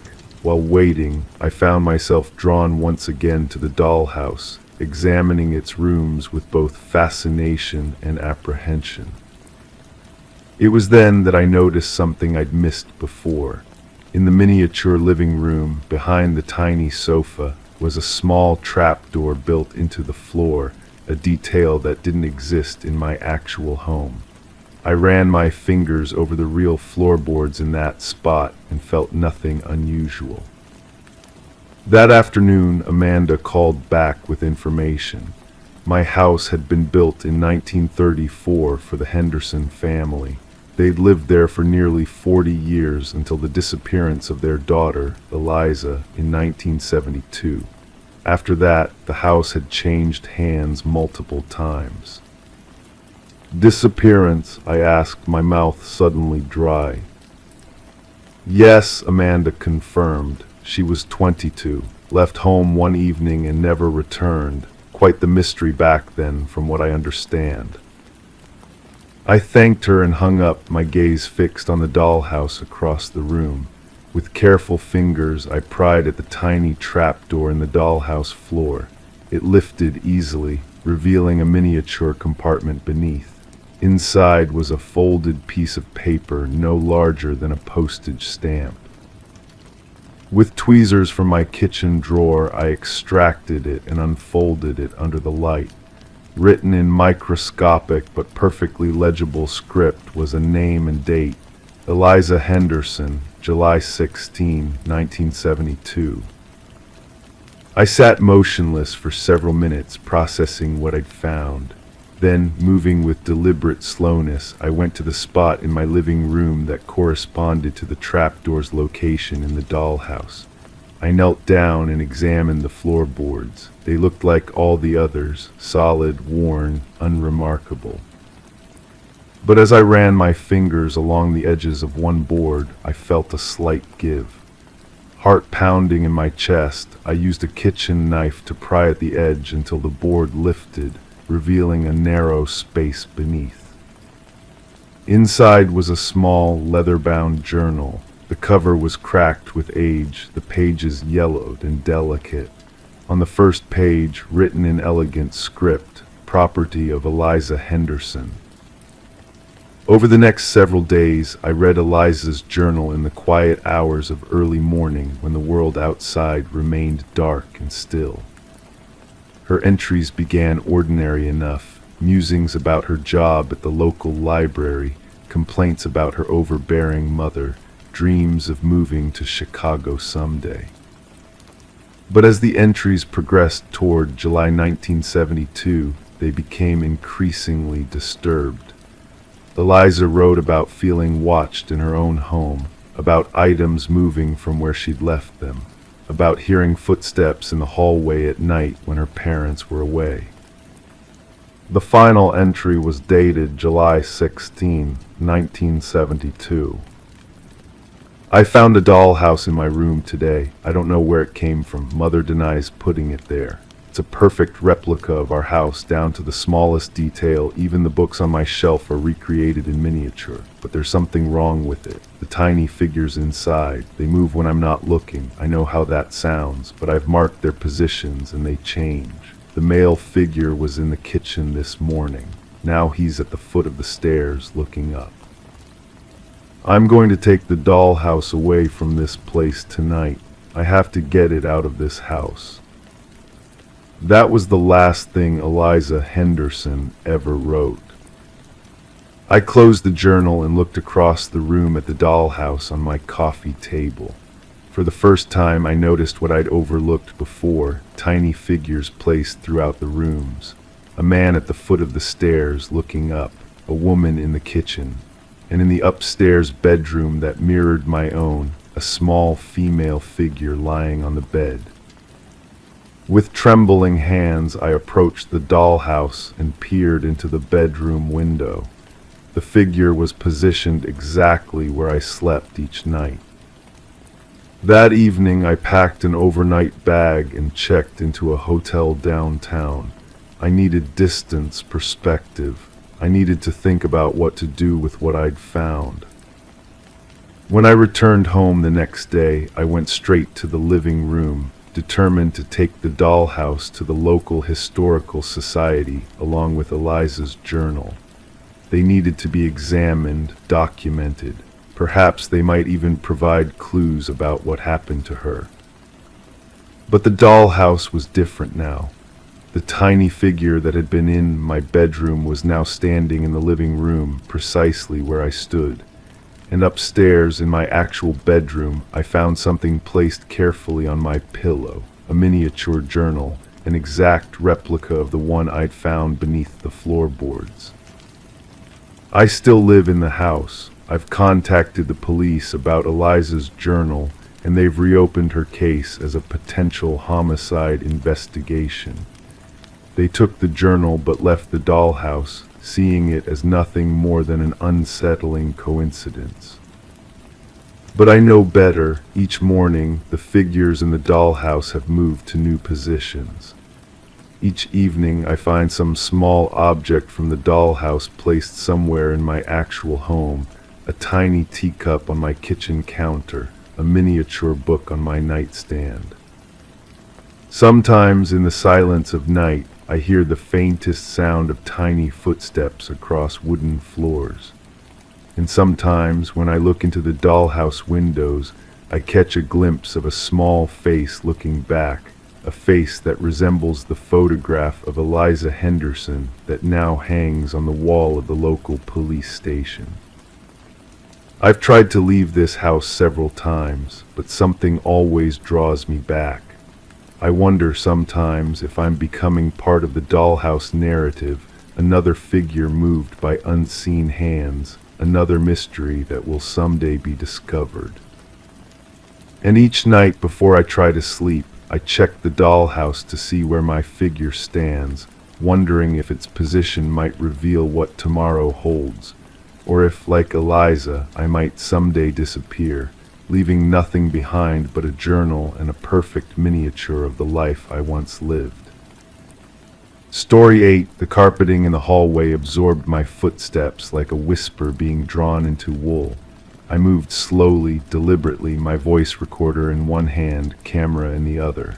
The air felt heavier here, cooler than the rest of the house, as if reluctant to circulate past the final door on the left. The real estate listing had advertised 4 bedrooms. We had found 3. "This one doesn't appear on any of the floor plans," my partner Jensen murmured, careful not to disturb the silence that seemed to cling to this part of the house. No records of renovation either. I ran my fingers along the faded wallpaper, feeling the subtle transition from smooth to rough as we approached the anomaly. The door at the end of the hall had no knob, no keyhole, just deep gouges in the wood, as if someone had been desperate to claw their way in, or perhaps out. The scratches formed no pattern I could discern, but they carried an urgency that made my skin prickle despite the controlled temperature of the empty house. "How long has the property been vacant?" I asked, my voice automatically dropping to match the hushed atmosphere. 3 years, 2 months, 17 days, Jensen replied, flipping through his notebook with practiced precision. He had always been meticulous with details. Previous owners were the Calloway family, husband, wife, teenage daughter. I nodded, focusing my camera on the damaged wood, and they left suddenly. Overnight, neighbors said they packed a single suitcase each, left furniture, clothes, family photos, everything. The gouges in the door looked desperate, frantic even. I traced them without touching, noting how they deepened near the center, where a doorknob should have been. "Building inspector says there's definitely space for another room here," Jensen continued. "Tax records show square footage that exceeds what we can account for." I pressed my palm flat against the door, feeling for vibrations, temperature changes, anything that might tell me what waited on the other side. The wood felt cooler than it should, almost damp to the touch. "We need to get inside," I said simply. Jensen withdrew a small crowbar from his bag. We had obtained legal permission to investigate the property after the 3rd real estate agent had quit, citing uncomfortable failings and unexplained occurrences. The bank that now owned the foreclosed property was desperate to sell. "Ready," Jensen positioned the crowbar at the edge of the door frame. I stepped back, camera ready. "Do it." The first attempt yielded nothing but a low, stubborn groan from the wood. The second made the frame splinter slightly. On the 3rd try, something gave way with a sound like a long-held breath finally released. The door swung inward slowly, as if reluctant to reveal its secrets. The smell hit first, not decay as I had half expected, but something chemical and sweet, like overripe fruit preserved in formaldehyde. Cold air rushed past us, carrying that cloying scent. I switched on my flashlight, directing the beam into darkness that seemed to absorb light rather than reflect it. "Wait," Jensen said, reaching for my arm. "Listen." At first I heard nothing, then it registered a soft, rhythmic clicking, mechanical, deliberate, coming from inside the room. We stepped forward in unison, our shoes making soft impressions in a fine layer of dust that covered the floor. The beam of my flashlight caught the edges of what appeared to be a small bedroom, a single bed neatly made, a desk with a chair pushed in at a perfect angle, a bookshelf with identical leather-bound volumes arranged by height. Everything was immaculate, untouched by the passage of time that had affected the rest of the house. Except for a small cassette player on the bedside table, the source of the clicking. As we moved closer, I could hear it more clearly. A voice, distorted by poor recording quality, repeating a single word over and over. "Stay, stay, stay." Jensen reached for the device, but I caught his wrist. "Don't touch anything yet. Document first." I photographed everything methodically: the pristine bed with hospital corners, the desk with a single sheet of paper containing what appeared to be mathematical equations, the bookshelf with its uniform volumes. Upon closer inspection, I realized the books had no titles on their spines. Opening one revealed blank pages. "They're all empty," Jensen confirmed, having checked several volumes. "Just props." The cassette player continued its monotonous message. "Stay, stay, stay." "The Callaways had a daughter," I said, noting the subtle hints that this might have been her room, the height of the desk chair, a hair tie nearly hidden beneath the bed. 16 when they left, a leaner. "No records of her after they moved," Jensen added. "Parents enrolled in a school across state lines, but she never attended." I moved to the window, which was covered with heavy blackout curtains. Drawing them back revealed a surprising discovery: no window at all, just wall painted to resemble the view of a garden. Someone had gone to considerable effort to create the illusion of an outside world. "Look at this," Jensen called from the closet. Inside hung a single dress, white with small blue flowers. Below it sat a pair of polished Mary Jane shoes, positioned as if waiting for feet to slip into them. Everything else in the house was taken or sold off. Why leave this? The cassette clicked again. "Stay, stay, stay." I approached the desk, carefully examining the paper with equations. They appeared to be calculations of some kind: time intervals, measurements, coordinates. In the margin, written in a careful hand, "When the door closes, it changes. Don't let it change you." "Jensen, look at the floor." I directed my flashlight beam at the area between the bed and the door. The dust distribution was uneven, clear tracks leading from the bed to the desk, to the closet, and to the door. Recent tracks. Someone had been moving in this room. "That's impossible," he whispered.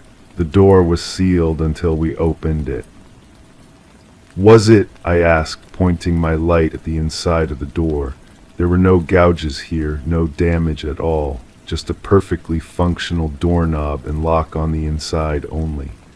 Someone could enter and exit, but only from in here. The cassette player clicked, flipped, and began again.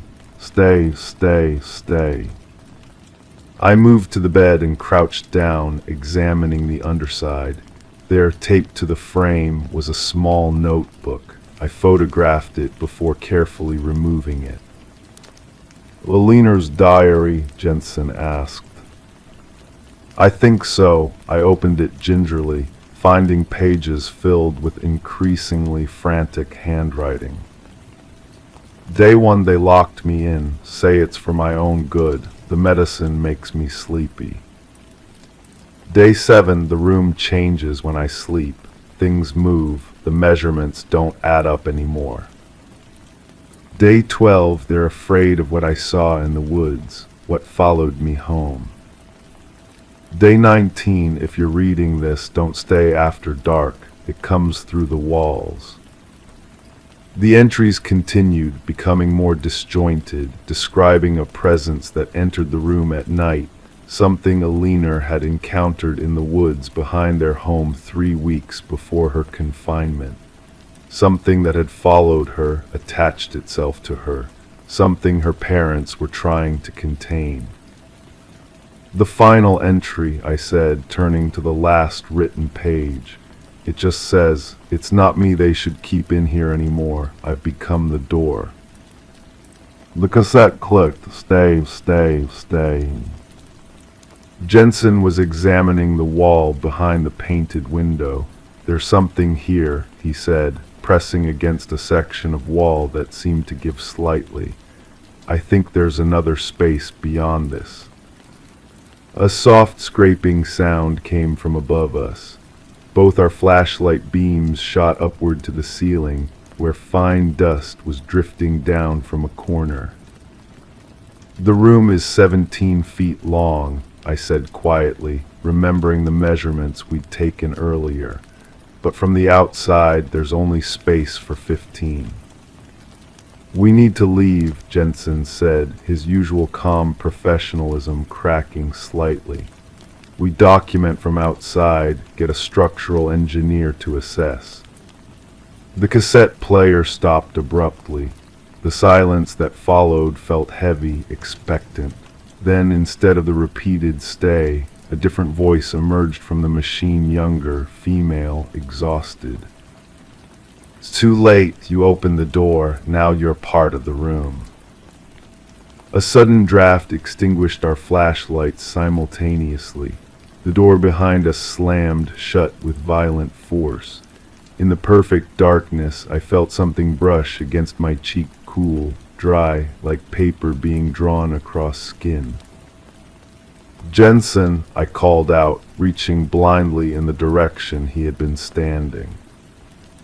My hand touched the wall where he had been, smooth, solid wall. No Jensen. The cassette player clicked on again in the darkness, but the voice had changed once more. This time it was Jensen's voice, unnaturally flat and distant. Stay, stay, stay." I fumbled for the doorknob, finding nothing but smooth wood under my panicked fingers. The gouges were now on the side of the door. I was now the one desperate to claw my way out. Behind me, the cassette player continued its monotonous message in a voice I recognized as my partner's. Around me, in the perfect darkness, I felt the dimensions of the room shifting, expanding, becoming something else entirely. And I understood with horrifying clarity what had happened to Alina Calloway. She hadn't been locked in this room to protect her from something outside. She had been locked in to protect everyone else from what she had become. And now, as I feel the walls breathe around me, as I hear whispers in the darkness that sound like my own voice echoing back at me, I understand why the real estate listing advertised 4 bedrooms when visitors could only find 3. Some doors are not meant to be opened. Some rooms are not meant to be found. The cassette clicks on in the darkness. My voice now joins the others. Stay, stay, stay. Story 9. I remember the afternoon clearly. The soft autumn light filtered through my curtains, casting long shadows across the hardwood floor of my newly purchased brownstone. Moving day had left me with a dozen cardboard boxes and that familiar feeling of displacement that comes with new beginnings. I wanted to make this place feel like home, and I thought hanging some photos would be a start. The living room wall seemed perfect, blank and waiting. I selected a framed photograph of my parents standing by a lighthouse in Maine, their smiles frozen in that golden hour light. I measured carefully, made a small pencil mark, and reached for my drill. The wall looked like any other, white paint, slightly textured, nothing remarkable about it. I pressed the drill bit against the surface, applying gentle pressure as the motor whirred to life. It sank in easily at first, through the paint, through the drywall, then stopped abruptly with a harsh metallic sound that vibrated up my arm. That was odd. I checked for studs. There shouldn't have been anything there. I tried again, slightly to the left. The same resistance met my efforts. Frowning, I set down the drill and ran my fingers over the wall. It felt normal to the touch, but something was definitely wrong. I tapped it lightly, listening to the subtle change in sound as my knuckles moved across the surface. Hollow, then solid. Hollow, then solid. Curiosity got the better of me. I went to the kitchen and returned with a utility knife, carefully scoring a small square around my drill holes. The drywall came away in chunks, revealing something I couldn't immediately comprehend. Wires, dozens of them. No, hundreds, thin, multicolored strands forming an intricate web behind my living room wall. They weren't electrical wires, they were too fine, too purposefully arranged. Some led to tiny black objects no larger than shirt buttons embedded in the insulation. My breathing slowed as realization dawned. Microphones, tiny cameras, recording devices. I widened the hole, my hands working with deliberate care now, no longer concerned about damaging the wall. The network of surveillance equipment was extensive, covering at least a 4-foot square area. In the center of this web, secured to the wooden stud, was a small black box, a hard drive, its power indicator glowing a steady green. Someone had been watching, listening. With trembling hands, I disconnected the drive from its power source and brought it to my laptop. The drive wasn't even password protected, as if whoever installed it never expected it to be discovered. It mounted immediately, revealing a series of neatly labeled folders. Names, dozens of them. Johnson, Patel, Wu, Dawson. And there, near the bottom, Harrison, my last name, marked with a single word that sent ice through my veins. Active. The other folders contained years of surveillance, audio files date-stamped daily, video clips organized by room, by interaction, by visitor, notes in text files detailing movements, conversations, habits. Some folders were marked inactive or relocated. The oldest records went back 9 years, long before I had purchased this brownstone 3 months ago. I opened my own folder with a sense of dread. The oldest file was dated exactly 3 months ago, my first day in the house.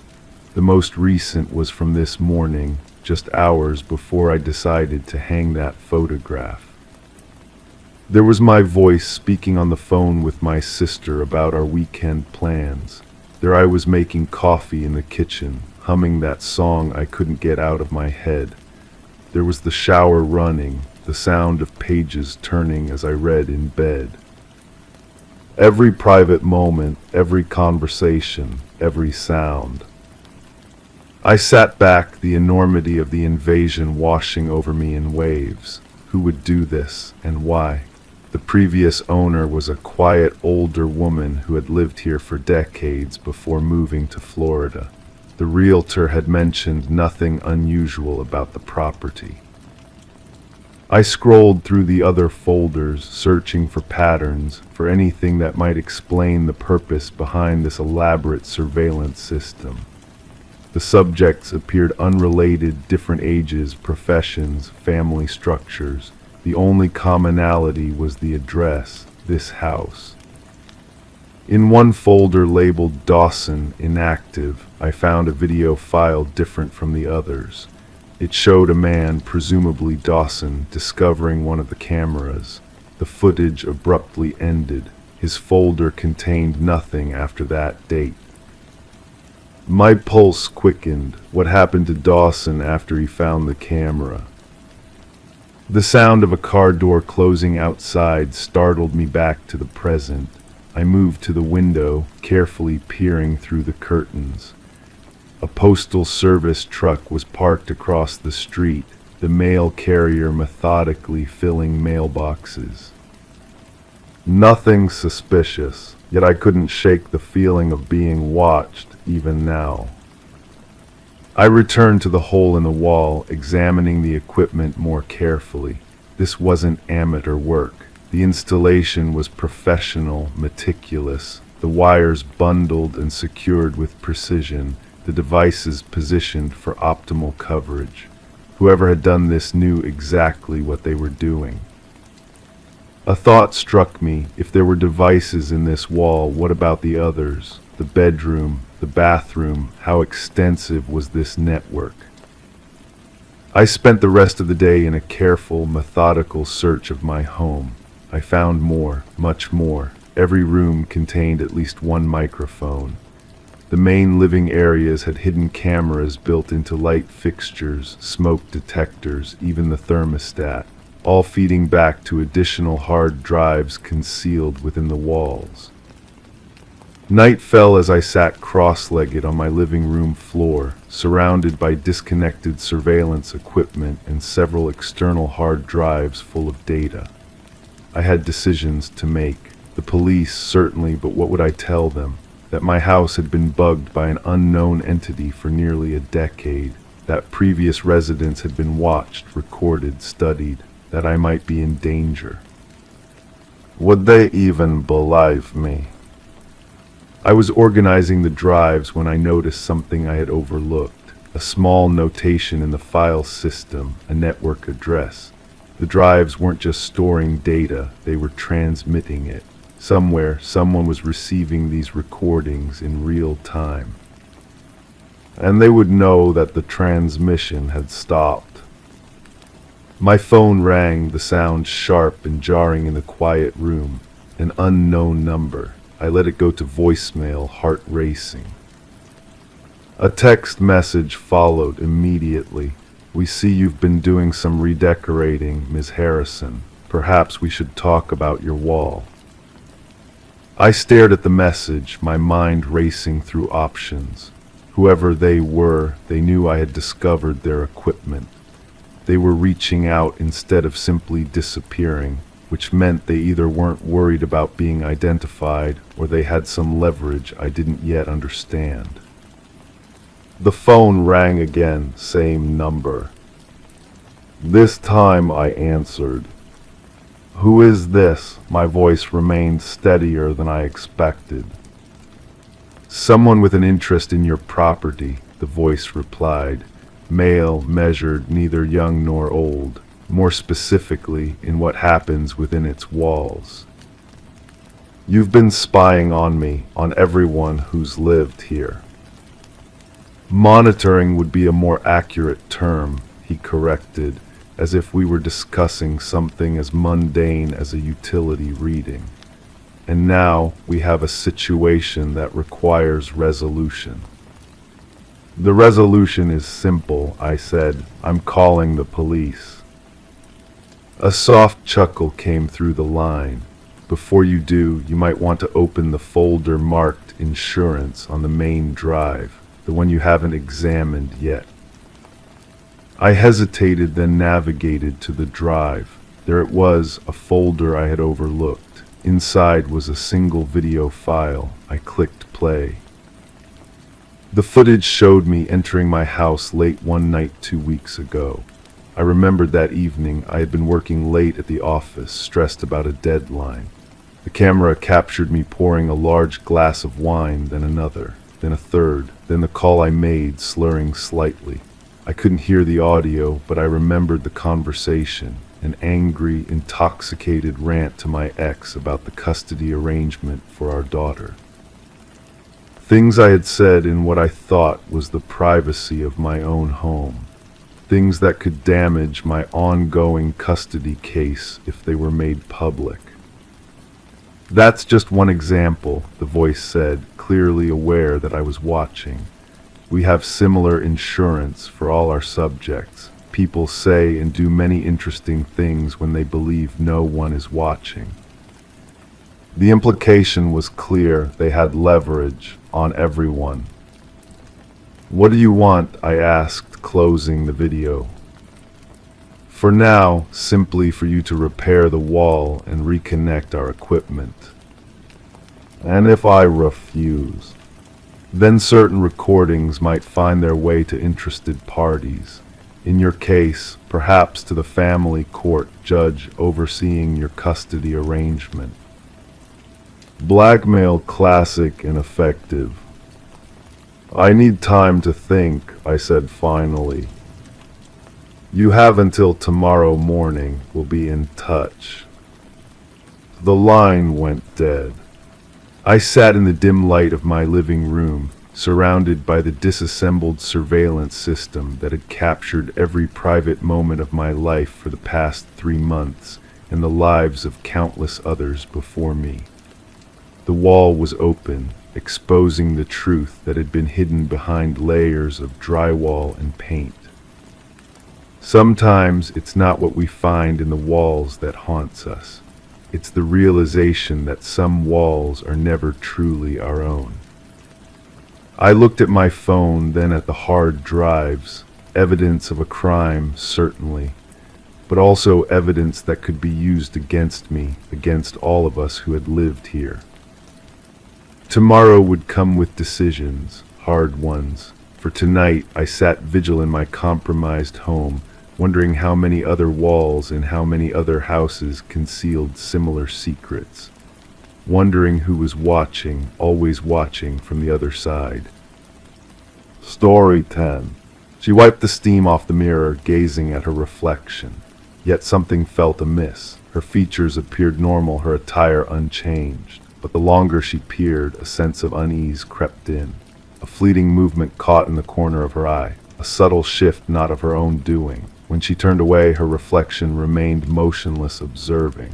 This marked the beginning of Rebecca Thorne's enigmatic journey. What unfolded would puzzle investigators and cast a shadow over the community for years to come. Rebecca resided solo in a modest apartment nestled in a serene suburb. Known for her methodical nature and reserved demeanor, she led a solitary existence, maintaining a polite rapport with her neighbors. Her occupation as a data analyst for a mid-sized firm dictated a life governed by routine and exactitude. Never did anyone suspect she would become the focal point of one of the decade's most inexplicable criminal inquiries. The initial signs seemed trivial. Objects in Rebecca's home subtly rearranged, nothing missing, just displaced. A mug shifted to a different shelf, books reorganized, her toothbrush on the opposite side of the sink. She brushed these anomalies aside as byproducts of exhaustion from long hours spent scrutinizing spreadsheets under harsh fluorescent lights. Detective Marion Shaw received the first complaint when Rebecca, after enduring weeks of disturbances, finally sought help from the authorities. The initial evaluation found no evidence of a crime, suggesting a potential issue for mental health services rather than law enforcement. Shaw documented the grievance, deeming it non-urgent among a pile of cases.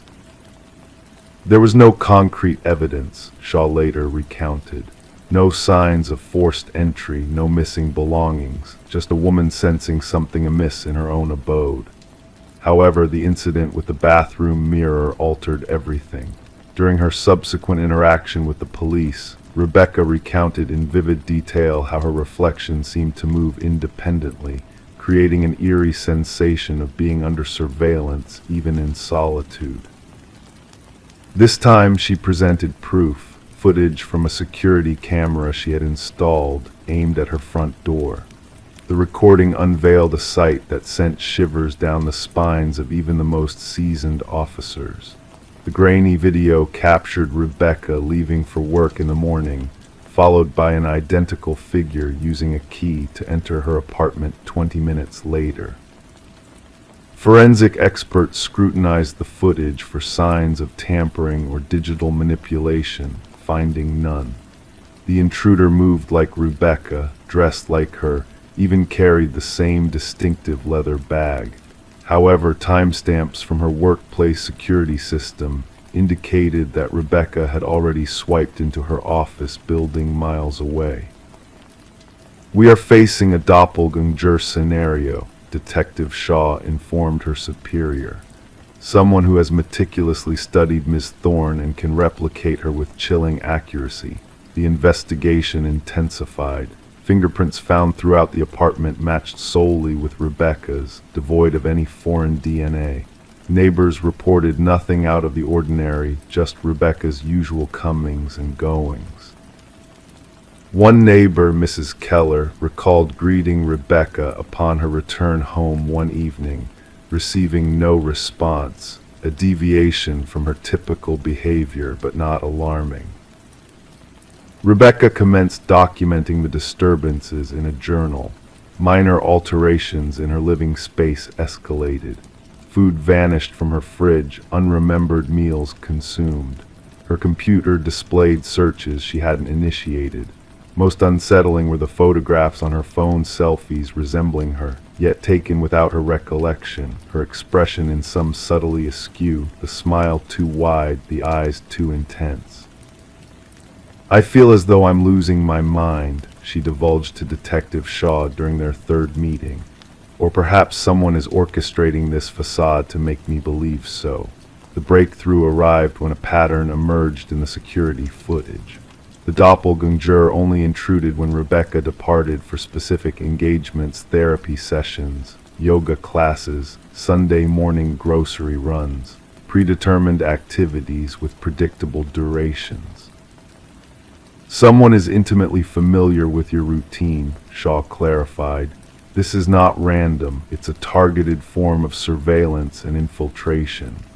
A forensic psychologist posited that they were dealing with a fixation case, a person fixated on becoming Rebecca, assimilating into her existence, potentially aiming to supplant her entirely. Although rare, such cases had been documented in psychological studies. The focus of the investigation honed in on Rebecca's former colleague, Lily Winters, who had been terminated due to escalating erratic behavior. Lily had closely collaborated with Rebecca, often remarking on their similarities. Post-dismissal, she had sent Rebecca a series of unsettling emails, one stating, "We could be one and the same. At times, I feel more like you than you do." Detective Shaw secured a warrant to search Lily's residence. The findings transformed the case from perturbing to harrowing. Within Lily's abode, one room had been transformed into a shrine-like replica of Rebecca's bedroom. The walls adorned with photographs, numerous snapshots of Rebecca entering her apartment, shopping, socializing, all taken without her awareness. A closet harbored duplicates of Rebecca's wardrobe. Makeup identical to Rebecca's preferred brands lay on a vanity, alongside meticulous notes on her mannerisms, speech patterns, and daily routines. Most incriminating were the practice videos. Lily had recorded herself mimicking Rebecca's gait, gestures, expressions. The progression was evident. Initial attempts were clumsy and conspicuous, later ones nearly indistinguishable from the real Rebecca. "She aspired to become me," Rebecca murmured upon viewing the evidence. "She wasn't merely imitating me, she was erasing me." Technicians unearthed sophisticated equipment for forging keys and replicating electronic access cards. Lily had maintained an intricate system to monitor Rebecca's movements, inclusive of a calendar with meticulous predictions of her agenda. What eluded investigators was Lily's ultimate objective. Journals discovered in her residence contained rambling entries that oscillated between first and third person, at times referring to Rebecca as both me and her within the same paragraph. The final entry sent a chill down the investigators' spines. Soon, only one of us will remain. The stronger version will prevail. When authorities moved to apprehend Lily, she had vanished. Signs of a hurried departure were evident in her residence drawers ajar, certain technology missing. A nationwide alert was issued. Rebecca was placed under protective custody, relocated to a secure, undisclosed location under continuous surveillance. For 3 weeks, authorities monitored every site linked to her former life. Lily never surfaced. The case took a disquieting turn when a security guard at Rebecca's former workplace reported an anomaly. Rebecca had been sighted entering the building despite being on leave. Surveillance footage confirmed that a figure identical to Rebecca had accessed the building using a valid ID card, proceeded to her former workstation, and spent 40 minutes perusing her files before departing. Meanwhile, Rebecca, shielded at a secure safe house, couldn't have been present at the office. The realization dawned upon them. Lily hadn't fled, she had made her move. She was now assuming Rebecca's identity, stepping into her life as the genuine Rebecca concealed herself. The case remains officially unresolved. Lily Winters remains at large. Rebecca Thorne never resurfaced in her former existence, opting to forge a new identity in an undisclosed locale. Detective Shaw retains a photograph on her desk, 2 women strikingly similar in appearance. One is Rebecca Thorne, the other is Lily Winters. At times she scrutinizes their features, seeking distinctions, the subtleties that would set them apart. The most chilling aspect Shaw often imparts to new recruits is not the physical resemblance or vocal mimicry. It's the fervent desire to become you to the extent of erasing oneself in the process. Our identity is not merely what we exhibit to the world, it's what we safeguard most vigilantly. And sometimes we grasp its worth only when someone endeavors to pilfer it. Story 11. In a quaint coffee shop that had seen the passing of many years, a man had his own unchanging routine, same table, same order, same quiet contemplation. The barista recognized his face, but his name remained a mystery to all. Then one fateful day, he failed to appear. Concerned, the police investigated his usual spot, only to discover a forgotten wallet left behind. Within it lay a driver's license showcasing a face, yet devoid of a name or address, just an unsettling blank space where his identity should have been. Delving into the security footage, they witnessed something inexplicable. The man, now dubbed John Doe in official records, had entered the coffee shop, taken a seat, but never departed. Detective Sarah Mercer studied the surveillance footage intently, feeling the chill of the metal table beneath her fingertips. John Doe, captured by the camera, seemed utterly ordinary, of average height, with unremarkable features, dressed in a navy coat and carrying a worn leather messenger bag. His disappearance defied all logic, given his lack of distinctiveness. "Play it once more," she instructed the tech expert. The footage revealed John's arrival during the bustling morning hours, his usual black coffee order sans sugar, and his retreat to a secluded corner table shielded by a decorative plant. There he sat, extracted a notebook from his bag, and began jotting down thoughts. Now and then he would sip his coffee and gaze out the window. Then came the pivotal moment. He placed his wallet on the table, rose, and headed towards the restroom corridor. Yet he never returned to his seat. He never emerged from any exit. He simply vanished into thin air. "Check the bathroom footage," Mercer requested. "That's the strange part," the specialist responded. "He never entered any restroom. We've scrutinized every angle. It's as if he evaporated." Back at the precinct, Mercer spread out the wallet's contents on her desk. The driver's license image matched the enigmatic man, but where personal details should have been, blank spaces stared back. The credit cards bore no names, only random 16-digit sequences that led to non-existent accounts. Neatly arranged cash of various denominations, a coffee shop receipt dated 3 days prior, and a solitary business card devoid of any text save for a faintly printed phone number. Upon dialing the number, Mercer encountered silence on the other end, accompanied by the rustling of paper as if someone were flipping through sheets.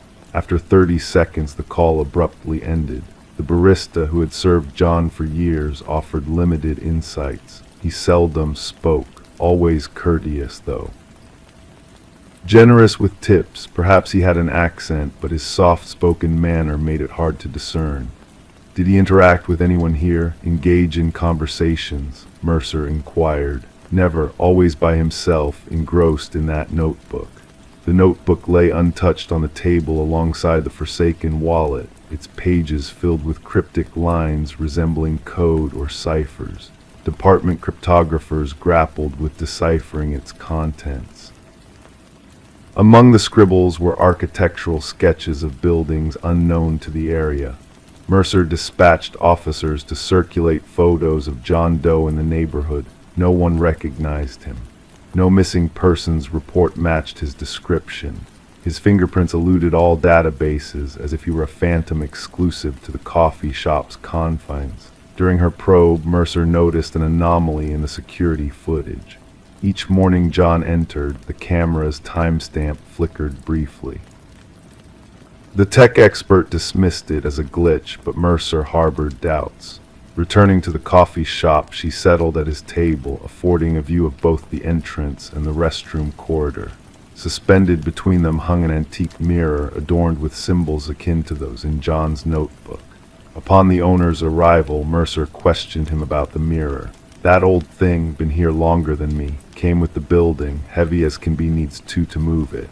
Has it ever been relocated?" "For cleaning or redecoration. Not in my tenure. Why do you ask?" Mercer approached the mirror, examining her reflection. The glass bore a slight distortion, lending her image an uncanny depth.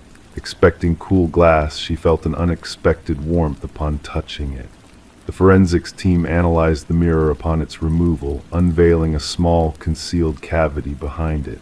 Within lay a stack of identical wallets, each containing a blank driver's license photo. Adjacent sat a leather-bound journal brimming with entries scripted over decades, mirroring the handwriting in the tabled notebook. The final entry read, "The experiment must cease. They draw near. The portal is closing." Scattered throughout the hidden compartment were John Doe's fingerprints. Carbon dating of the earliest wallet hinted it was 50 years old, yet the photograph displayed an unchanging visage.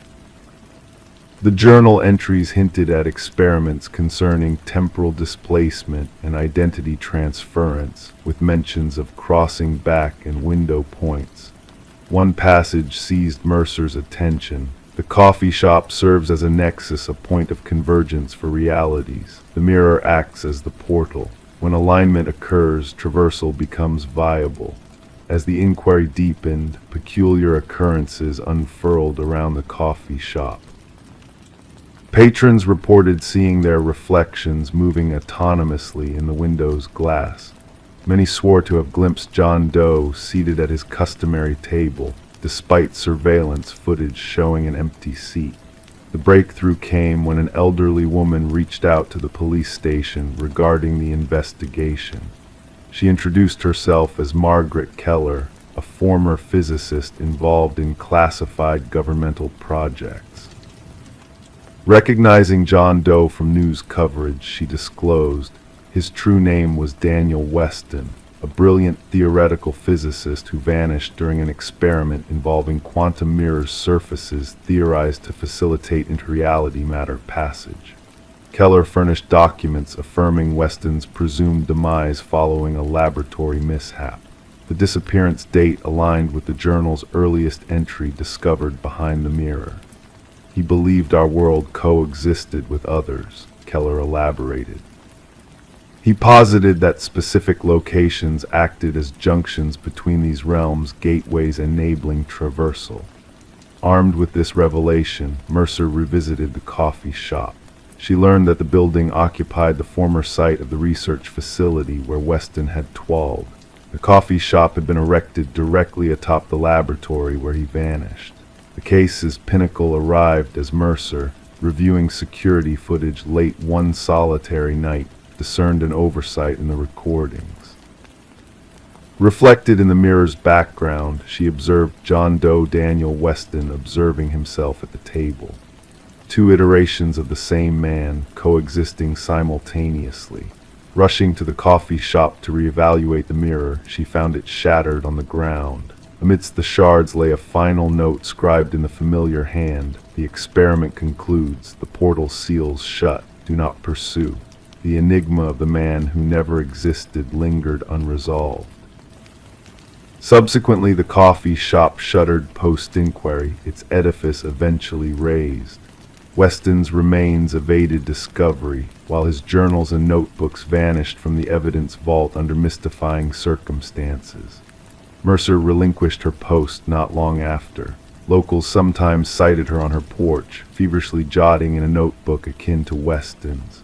Adorning her wall hung a fragment of an antique mirror, its surface occasionally rippling when unobserved. Story 12. In a small town nestled among towering trees, there was a house at the edge of the woods that people never spoke of. It stood solitary, its windows dark, its porch worn down by the passage of time. No one laid claim to it, no one could recall who erected it. But when a group of adventurers ventured too close, they stumbled upon something peculiar, names etched into the wooden panels, carved deep as if to serve as ominous warnings.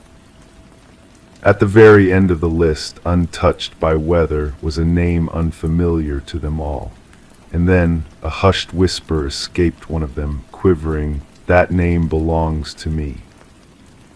Under the veil of night, a call came into dispatch, catalogued as a routine trespassing incident.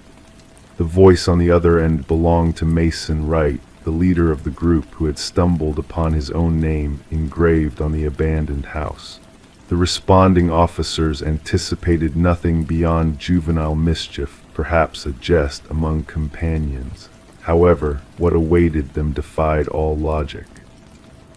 Detective Sarah Keller arrived as darkness blanketed the forest, her flashlight piercing through the gloom to reveal the weathered front of the building. The names, 27 in total, traced down the eastern wall. Some had faded with age, nearly imperceptible against the aged wood, while others remained sharp as if freshly carved. And at the base, Mason Wright, the incisions still redolent of sawdust. "I've never been here before," Mason asserted, his words materializing as mist in the frigid air. "I can't fathom how anyone could know my name." The inquiry commenced with scrutinizing the backgrounds of each listed name. The findings sent shivers down the spines of the detective team. Every name belonged to an individual reported missing over the past 40 years. Some cases had turned cold, others remained active, yet all shared a chilling commonality: the individuals had vanished while hiking alone. Forensic specialists meticulously documented each carving, noting the differing depths, techniques, and weathering patterns.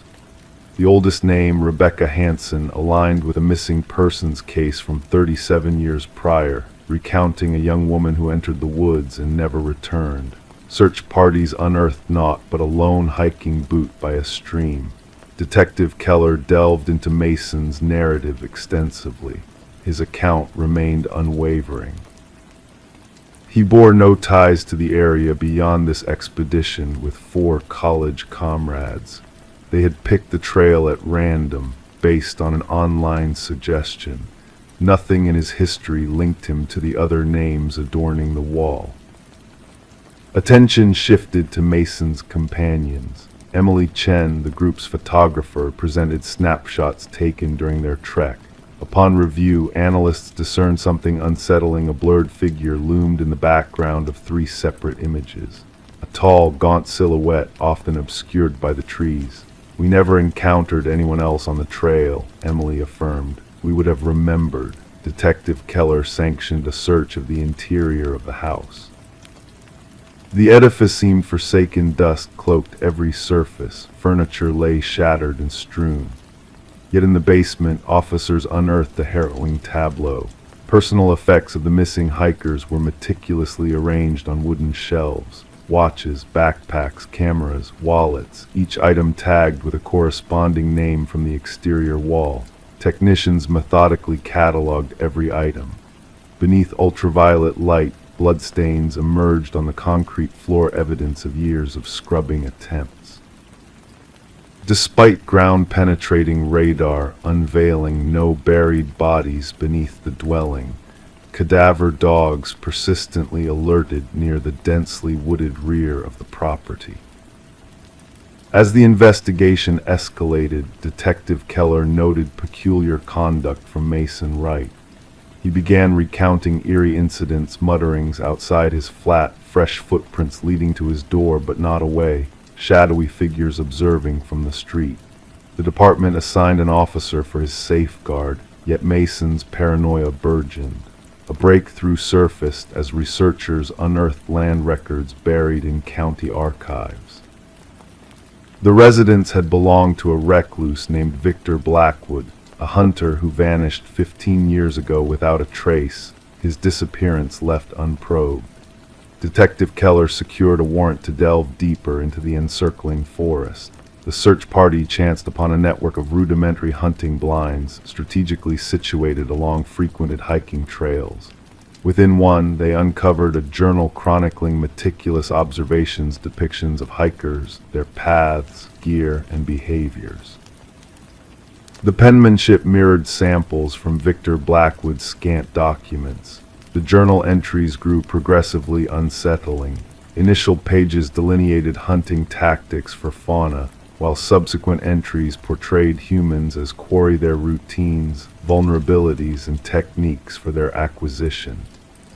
The final pages provided intricate narratives of stalking each victim on the wall, complete with elaborate accounts of target selection. A manhunt for Blackwood was initiated across multiple jurisdictions.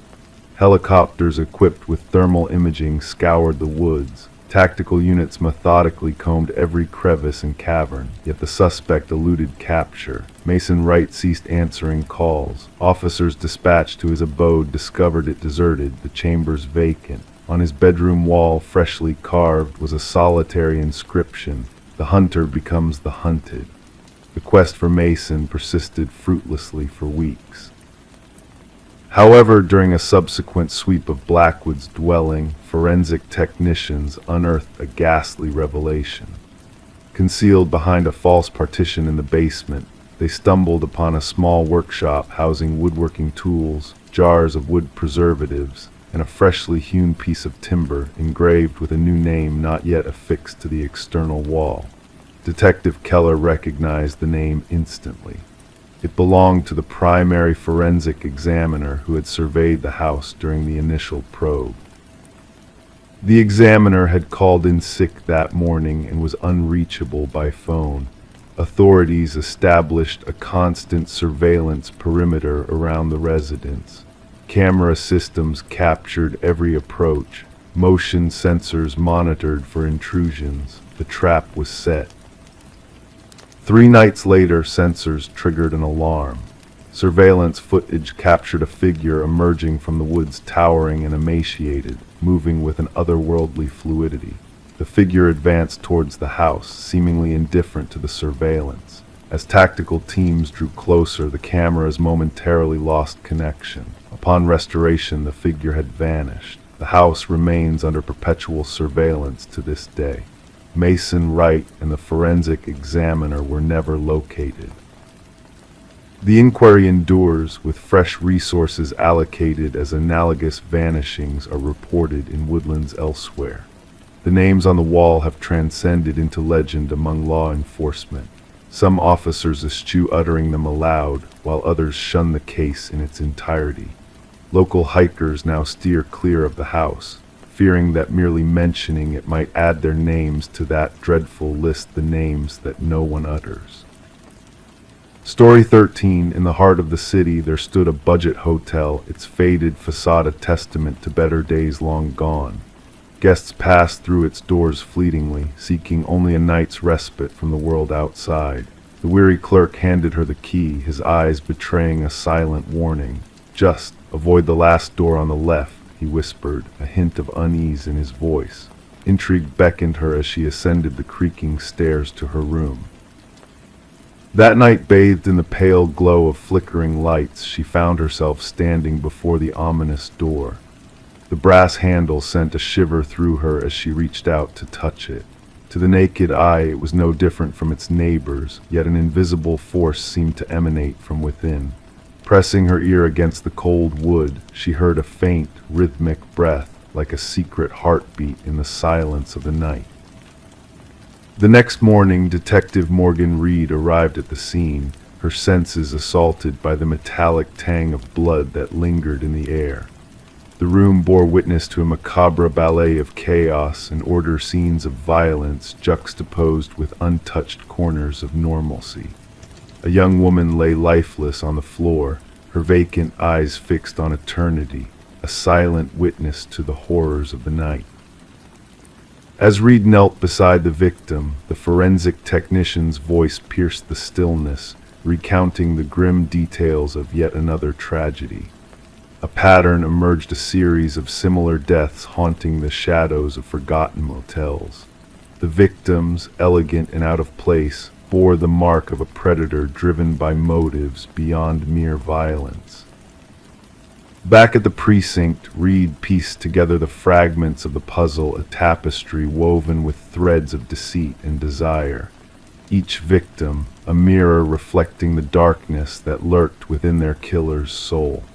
The whispers of a serial predator grew louder, echoing through the community like a sinister lullaby. Days turned into nights as Reed delved deeper into the abyss of the investigation. Clues emerged, leading her down a twisted path of secrets and lies. The victim's sister unveiled a cryptic affair, a web of deceit spun by a man known only as C. Reed's gaze shifted to the workplace, where shadows of suspicion danced among familiar faces.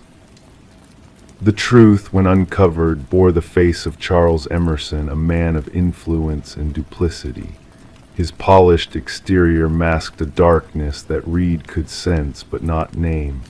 As the web of evidence tightened around him, Emerson's facade crumbled, revealing the monster beneath the mask. In the courtroom, justice unfolded like a slow, solemn dance, a reckoning for the lives he had extinguished in the name of self-preservation. Emerson's stoic demeanor betrayed no remorse, a chilling reminder of the void that dwelled within him. The trial ended, but for Reed, the echoes of the past lingered like a haunting melody. The media dubbed it the door on the left case, a cautionary tale of shadows that lurked in plain sight. As the years passed, Reed found herself haunted by the memory of that fateful night, the weight of unsolved mysteries pressing upon her soul. Behind closed doors, the keys to forgotten rooms lay dormant, silent witnesses to the darkness that dwells within us all. Story 14, the mysterious secrets hidden within the old house, emerged slowly, like whispers in the night. Deep in the attic, buried beneath layers of dust and forgotten memories, lay an old box.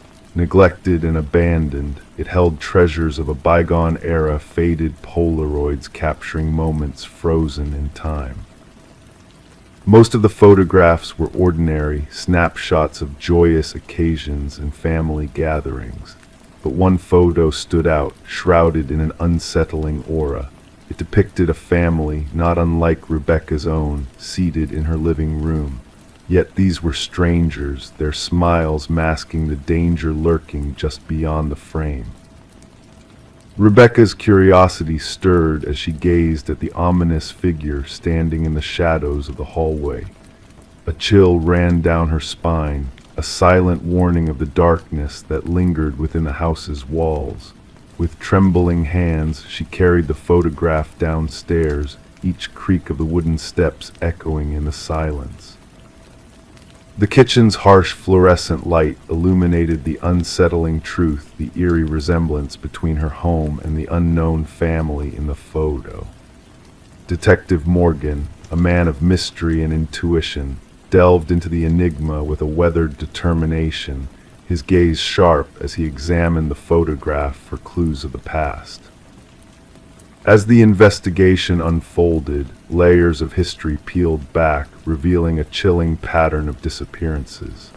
Families had come and gone, leaving behind only unanswered questions and a haunting sense of unease. The Sutherlands, the missing link in the chain of vanishing residents, remained a ghostly enigma.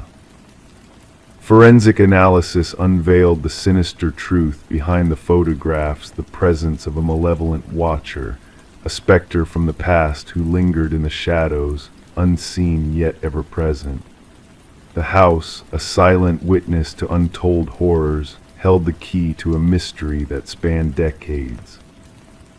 The basement, a crypt of secrets, yielded a macabre discovery: the preserved remains of the missing families, their fate sealed within the cold embrace of the earth. Among their possessions, the camera that had captured their final moments, a silent witness to their tragic end. As the investigation spiraled into darkness, a hidden crawlspace in the attic unveiled a chilling revelation: a journal documenting the twisted obsession of a phantom observer. The final entry, a harbinger of impending doom, sent shivers down Rebecca's spine as she sought refuge under police protection. The night brought no solace, only the ominous ring of a phone call, a sinister reminder that the past never truly sleeps. The legacy of Samuel Whitfield, the enigmatic architect of horror, loomed over the house like a malevolent shadow, his presence felt in every whispered breath and phantom click of a camera. The truth remained elusive, a tantalizing enigma that beckoned from the depths of darkness. The house, now a tomb of secrets, stood as a silent sentinel to the horrors that lurked within its walls. And as new families ventured into its embrace, the watchers in the shadows awaited, their gaze unrelenting, their secrets buried deep within the haunted halls. Story 15. They stumbled upon it in the attic, tucked away beneath a worn-out blanket. A porcelain doll, fragile and aged, its blue eyes painted wide, gazing without a blink. It was a sight unfamiliar to both of them. Initially, they dismissed it as just another overlooked relic from the past. However, that night, as they drifted off to sleep, a subtle unease settled in. The atmosphere grew heavier, the quiet more profound. And when morning dawned, the doll had vanished from the attic, reappearing at the foot of their bed. Sarah and Michael, a young couple, had acquired the Victorian residence through an auction, captivated by its intricate woodwork and enigmatic allure, despite whispers of its troubled history. They were drawn to the stories woven into its very foundation, unaware that they were about to become part of its ongoing tale. Detective Rachel Winters answered the call on a crisp autumn morning. The female victim had been discovered in the master bedroom, her body arranged in an unnatural manner, limbs bent at precise angles, eyes wide with a frozen expression of terror. Meanwhile, the male victim was found in the hallway, seemingly caught in a desperate attempt to escape. The scene was pristine, no signs of forced entry, no traces of a struggle beyond the haunting final moments.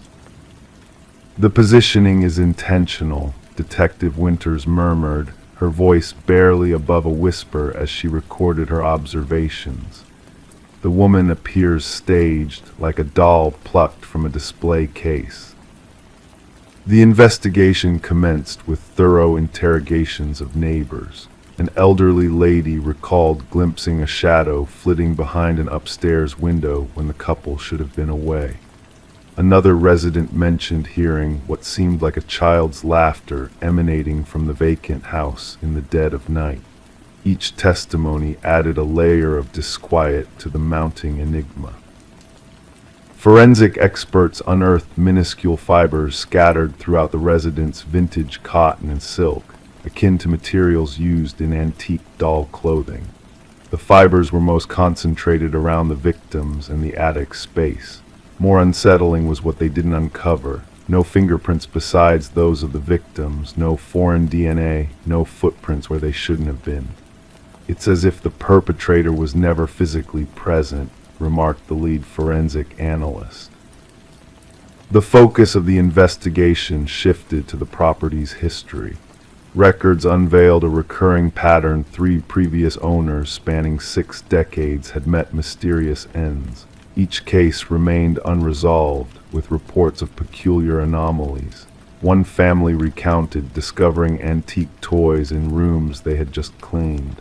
Another documented hearing phantom footsteps when the house should have been empty. Deep in her search, Detective Winters stumbled upon a yellowed newspaper clipping from years past.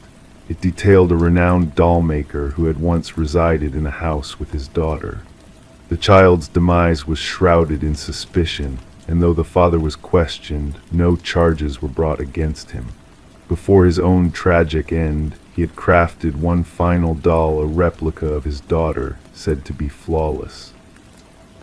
The inventory list from Sarah and Michael's purchase made no mention of such a doll. Further investigation unveiled a common thread among the victims. They had all made alterations to the attic, the same space Sarah and Michael had been renovating into a workspace prior to their demise. A breakthrough arrived when old photographs were discovered in a hidden compartment beneath the attic floorboards. Among the images was the doll maker, surrounded by his creations. One doll stood out identical to the one found by Sarah and Michael. In some photographs, the doll appeared to shift positions, almost as if it moved between shots taken moments apart. Infrared scans of the walls unearthed a bone-chilling revelation: faint handprints, invisible to the naked eye, trailing from the attic to the master bedroom, along with a peculiar residue identified as a blend of porcelain dust and unclassified organic matter. The case took a hair-raising turn when Detective Winters interviewed a distant relative of the doll maker. The woman divulged family legends about the doll maker infusing his creations with unconventional materials and techniques, rumored to include elements of the human form to animate them. She spoke of rituals performed to bind spirits to objects, wisdom the doll maker had gathered in his travels. "The most perfect dolls," she murmured, "were more than mere playthings." Following this revelation, the investigation hit a roadblock. No suspects emerged, no traditional rationale aligned with the evidence. The case remained active, yet grew colder by the day. Detective Winters opted to retain the doll as evidence, securing it in a locked cabinet at the precinct. The morning after, officers discovered her office door ajar, the cabinet empty. Detective Winters sat at her desk, disoriented but unharmed, with no recollection of the night before. Surveillance footage during those hours displayed only static. The house was auctioned off once more, its dark past overshadowing its architectural grandeur, driving the selling price down. The new owners found the attic bare save for a neatly folded blanket in a corner. The doll remained elusive, and Sarah and Michael's deaths joined the roster of unsolved mysteries whispered about within the precinct. Rumors circulated of glimpses of the doll in evidence storage, though official checks never confirmed its presence. Detective Winters retired prematurely, citing personal grounds. On her final day, she extracted a single item from her personal files, a photograph of the doll maker and his collection. She sealed it in an envelope labeled "Never Open" and stowed it away. The new occupants reported no disturbances, opting to leave the attic undisturbed. Yet on tranquil nights, neighbors swore they caught sight of a faint shadow behind the attic window and heard gentle, childlike laughter wafting through the stillness. Story 16: The Unearthed Secret. Renovations always have a way of revealing hidden mysteries. As Sarah and Michael delved into remodeling their newly acquired Victorian-era home, they expected to find the usual artifacts of the past: old newspapers, broken trinkets, forgotten photographs. However, what they unearthed beneath the floorboards was far from ordinary. A folded letter, aged and fragile, lay nestled beneath the wooden planks. Its ink, faded with time, bore a cryptic warning: "Don't trust the one who knocked." Before the couple could fully grasp the implications of the message, 3 sharp knocks reverberated through the silent house, sending shivers down their spines. Detective Alina Reed arrived at the scene with her partner, the floorboards still exposed, unveiling a dark void beneath. With hands weathered by years of investigative work, she carefully retrieved the note, mindful of preserving any potential evidence.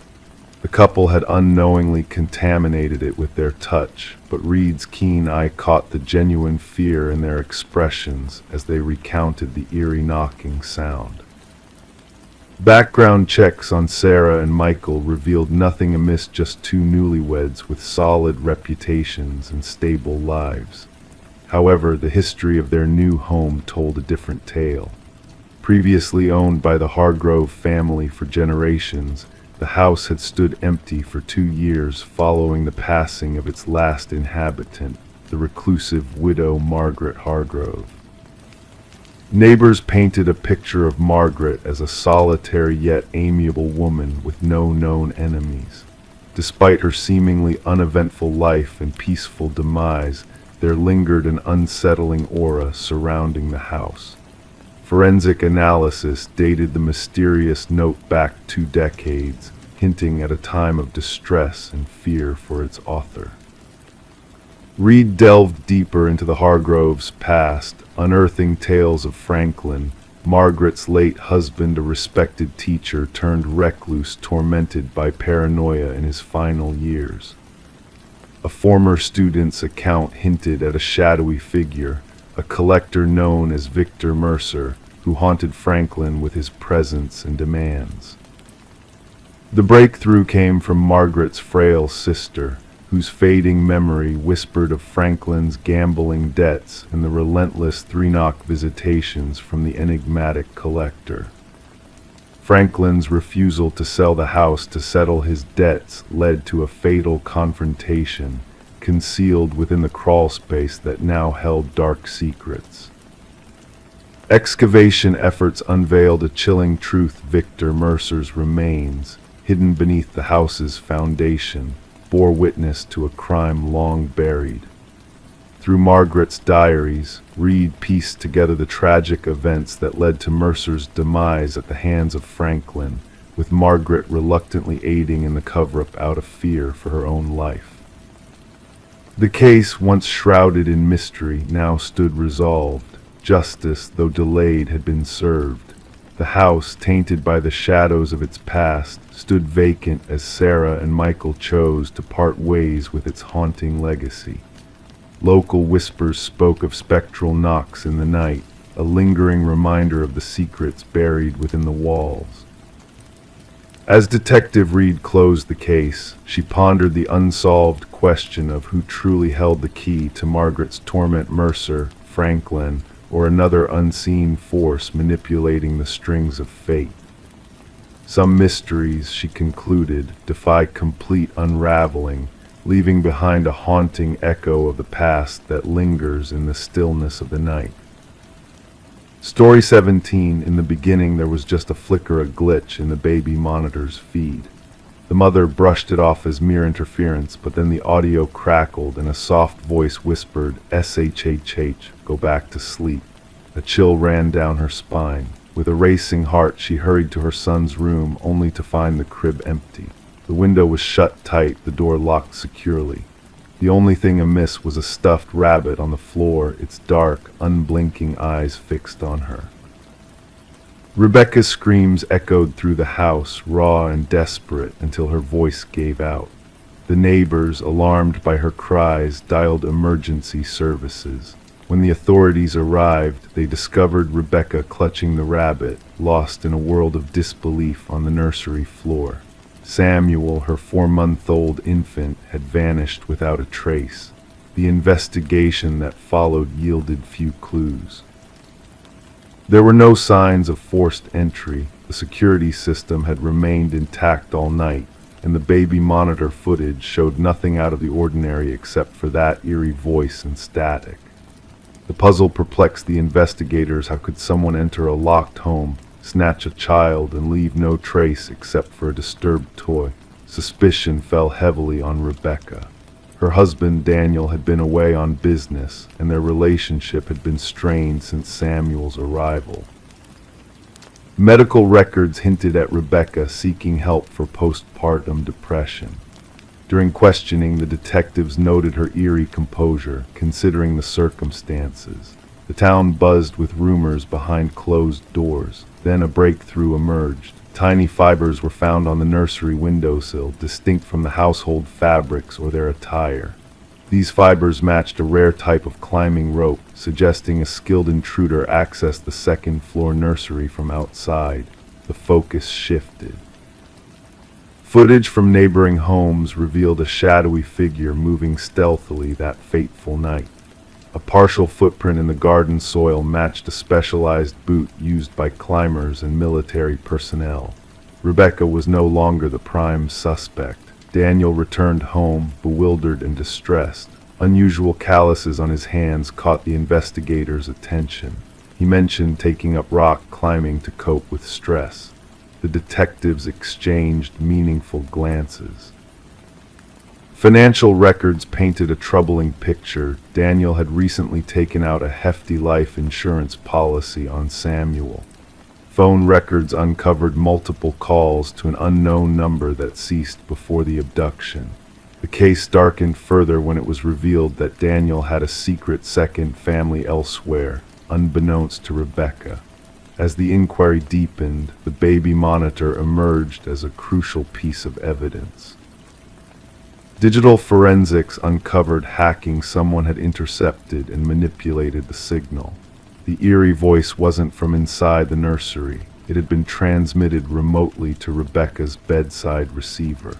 The trail led to a residential basement where a startling revelation awaited. Samuel was found alive under the care of a woman named Elaine. She surrendered quietly, her eyes vacant as she was apprehended. The link was established through old photos and DNA tests. Elaine was Daniel's ex-wife, who had suffered a miscarriage years prior. Unable to move on, she had monitored Daniel's life, witnessing him start anew with Rebecca. Daniel denied any involvement, but digital evidence painted a different narrative. His climbing gear matched the fibers on the windowsill, his boots the garden print. Encrypted messages outlined their scheme. Daniel would breach the security. Elaine would take the child they both believed was rightfully hers, and the insurance money would fuel their new life together. The courtroom fell silent during the trial as the prosecution played the enhanced baby monitor audio. Amidst the chilling whispers, forensic specialists isolated another sound: Daniel's distinctive cough, placing him at the scene of the abduction he professed ignorance of. The jury swiftly reached a verdict. Daniel and Elaine received maximum sentences for their crimes.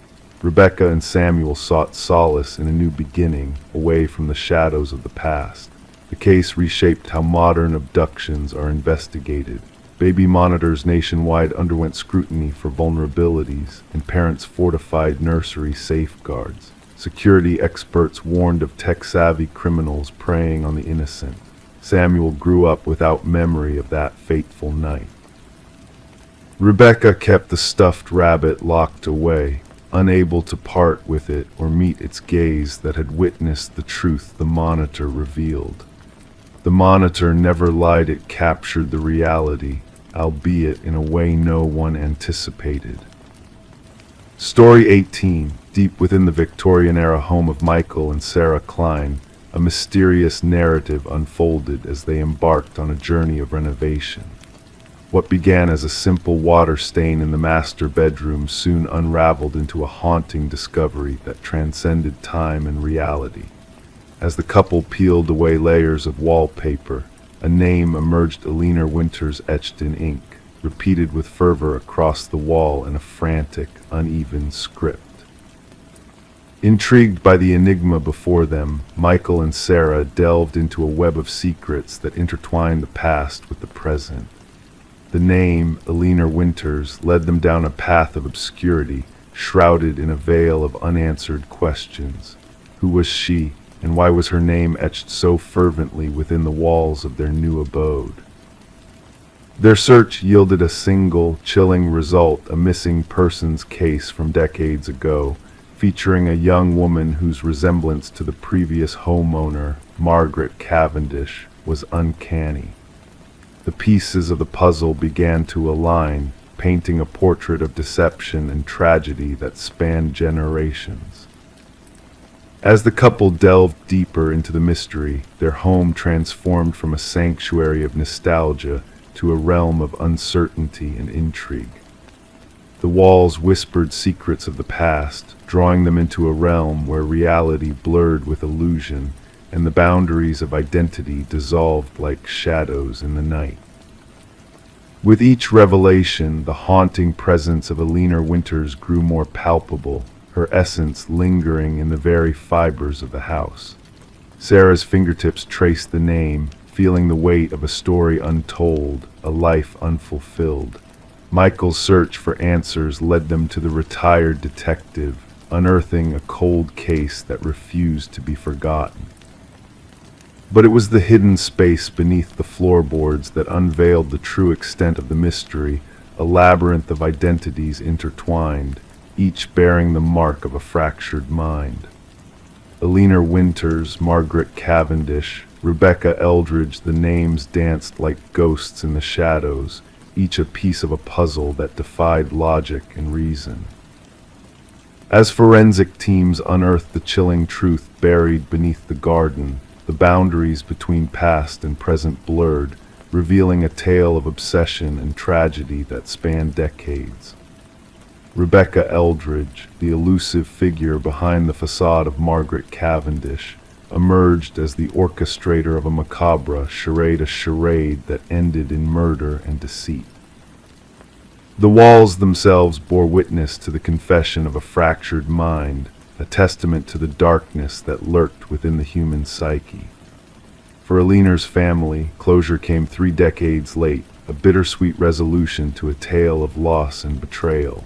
And for Michael and Sarah, their dream home became a haunting reminder of a truth too chilling to ignore, a truth that whispered through the cracks in the walls, echoing into the depths of the night. Story 19.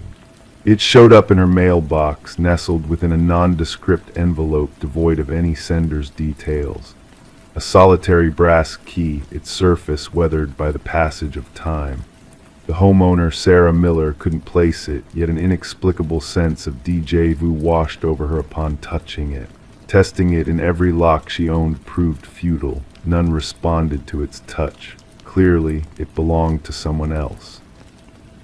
But when she set it down on the coffee table, a long silent grandfather clock in the hallway emitted a solitary, echoing chime, a sound that hadn't graced the home in years. Puzzled and unsettled, Sarah promptly alerted the authorities about this peculiar event. Initially met with skepticism, the responding officer brushed off Sarah's concerns as a mere mix-up in the mail. Just a key, he reasoned. However, Sarah couldn't shake off the feeling that something was amiss. Reluctantly, the officer accepted the key as evidence, more to pacify Sarah than anything else. Little did he know that this seemingly innocuous key would unravel a dark and haunting mystery that would shake the serene suburban neighborhood to its core.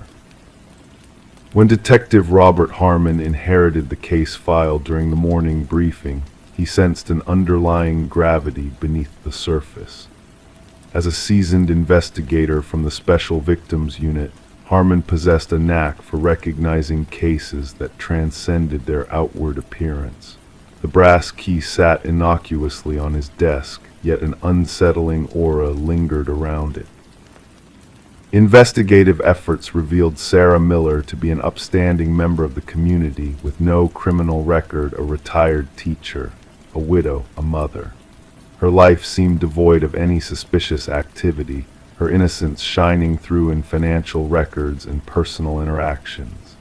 The forensic team's analysis of the key yielded only Sarah's fingerprints, while the envelope divulged nothing but a common postmark from the regional distribution center. No DNA traces, no tangible leads, just a worn Schlage key, aged and unassuming. A breakthrough arrived unexpectedly when Detective Harmon decided to run the key's unique biddings through the department's database. A match from a cold case 7 years prior emerged, linking the key to a storage unit where a gruesome assortment of evidence had been unearthed: bloodied carpets, tools of disarray, and haunting photographs of unknown women. The original investigation had hit a dead end due to insufficient evidence to unmask the perpetrator. Delving into the dusty case files, Harmon discovered a web of darkness intertwined with the past. The key's origins led to Harold Jenkins, a former neighbor of Sarah's who had slipped through the cracks 6 years ago. Jenkins, a shadowy figure with a transient history, had eerie connections to Sarah, having been a substitute teacher at her school. His unassuming demeanor camouflaged a sinister reality, a reality that would soon come to light in the most chilling of ways. As the investigation deepened, a harrowing revelation surfaced: a hidden room beneath the floorboards of a cabin registered in Jenkins' deceased mother's name. Inside, neatly arranged shelves displayed a collection of identical brass keys, each bearing a name and a date. 5 keys aligned with the women from the photographs, while 27 others hinted at a cascade of unsuspected victims. The manhunt for Jenkins intensified as the scope of his atrocities unfurled. Dubbed the Keymaster by the media, Jenkins had meticulously documented his crimes, leaving behind a trail of terror that spanned nearly a decade. Sarah, now under constant protection, grappled with the chilling realization that she had been unwittingly drawn into a predator's twisted game. A game that culminated in a dramatic showdown as authorities closed in on Jenkins in a remote wilderness. In a final act of defiance, Jenkins chose to end his own life rather than face justice, leaving behind a journal with a chilling message for Sarah, a message that underscored the profound impact of his malevolence. The aftermath unveiled a staggering total of 32 victims, bringing closure to families long haunted by uncertainty. Sarah, forever changed by the nightmare that had encroached upon her life, never returned to her home, forever haunted by the specter of Jenkins' malevolence. The clock that had chimed mysteriously was revealed to be a pawn in Jenkins' voyeuristic game, a silent witness to the darkness that lurked beneath the surface of the ordinary. The saga of Harold Jenkins, the Keymaster, stands as a stark reminder of the sinister forces that can hide behind a facade of normalcy. As researchers delve into his writings in search of insights, the legacy of his heinous acts serves as a chilling beacon, urging vigilance against the shadows that lurk among us. And amidst the silence of an evidence locker, a collection of brass keys silently bears witness to lives forever altered, a stark testament to the unfathomable darkness that sometimes dwells behind unassuming masks. Story 20. The age department held its secrets: pipes that groaned, floorboards that whispered tales of days long past. But the new tenant, Sarah, sensed something more sinister in the air. The footsteps that echoed from above were too purposeful, too deliberate for a building that should have held no one beyond its top floor. Night after night, the rhythmic pacing above her head kept her company in the shadows. One evening, a surge of courage propelled Sarah to tap the ceiling with a broomstick. The footsteps ceased, plunging the room into a heavy silence. Then, as if in defiance, a single knock resounded from within the ceiling itself. Sarah chose to keep the unnerving incident to herself, attributing the sounds to the settling of the old building, or perhaps a curious critter exploring the attic space. Despite the relentless footsteps that traversed her ceiling each night, she adapted by drowning out the eerie echoes with blaring TV volumes and the solace of headphones as she drifted into slumber. Detective Morris was drawn into the enigma of the apartment when a maintenance worker stumbled upon a hidden realm during routine repairs. Beneath a section of dislodged drywall in the hallway, a concealed passage unfolded a space that defied the building's known layout. Illuminated by a flashlight, the narrow crawl space unveiled a ghostly sanctuary adorned with remnants of human presence: food wrappers, water bottles, a tattered blanket, and a weathered notebook. The notebook, a chronicle of Sarah's daily life, held hauntingly detailed notes of her every move. A meticulous observer had recorded her routines, her visitors, her meals, even the moments of solitude in her sanctuary. The entries began with precision but spiraled into madness, with cryptic symbols scrawled in the margins. The final words read, "The subject has turned a blind eye to my existence. No one ignores me." Forensic teams delved into the shadows of the crawl space, uncovering fingerprints that bore no match in any database. An intricate network of passages interwoven within the walls and ceilings of the building was unveiled, some dating back generations. These secret pathways led to 5 different apartments, yet culminated in watchful points disguised as imperceptible apertures, with only one target in focus: Sarah Coleman's dwelling. Interviews with current occupants yielded no unusual accounts, but former residents unveiled a different tale. 3 predecessors of Sarah spoke of a sensation of being surveilled, of inexplicable movements in the dead of night. One soul had fled after a mere fortnight, haunted by unseen eyes. None had dared voice their fears, haunted by the specter of sounding paranoid. The unraveling of the enigma began with the discovery of microscopic blood traces in one of the hidden passages. DNA scrutiny linked the evidence to Martin Weaver, a former tenant who had vanished without a trace years prior, residing directly beneath Sarah's abode. Martin's abrupt disappearance had coincided with confrontations with Edward, a reclusive neighbor who harbored a penchant for silence and solitude. Edward's pattern of transient habitation across multiple buildings unveiled a chilling narrative of isolation and secrecy. His enigmatic presence in the lives of those around him, coupled with his sudden disappearances, raised red flags that echoed through time and space.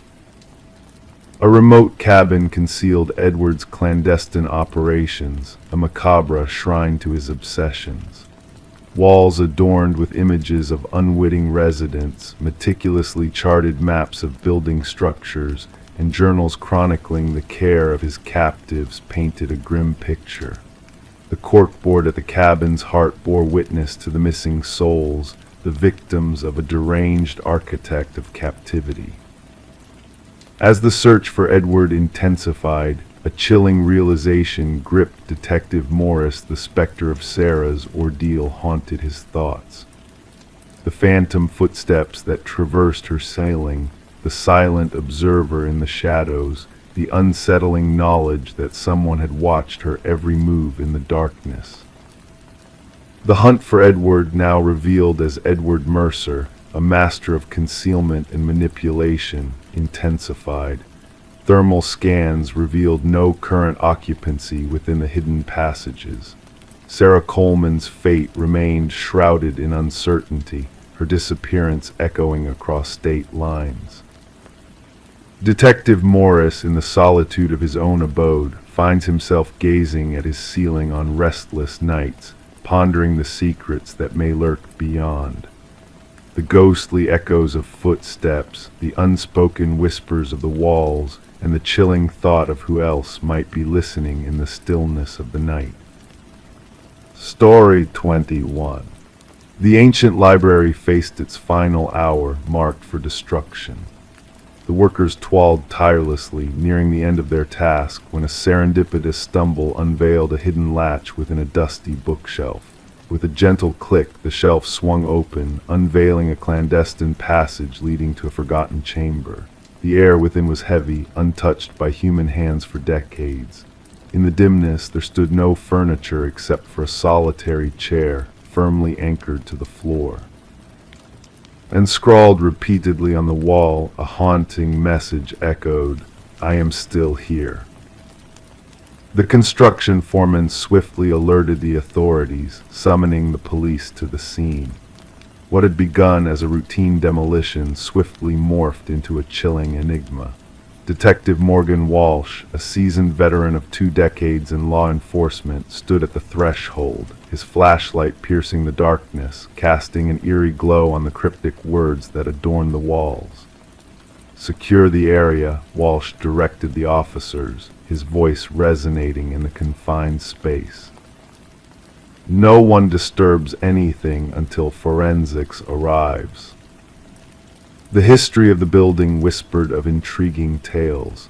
Once owned by the Harrington family, pillars of the community, the library had been gifted to the public following the mysterious vanishing of their daughter, Rebecca. She had disappeared in her final year of college, leaving behind no trace except her abandoned car near the woods. Despite exhaustive searches and inquiries, the case had gone cold.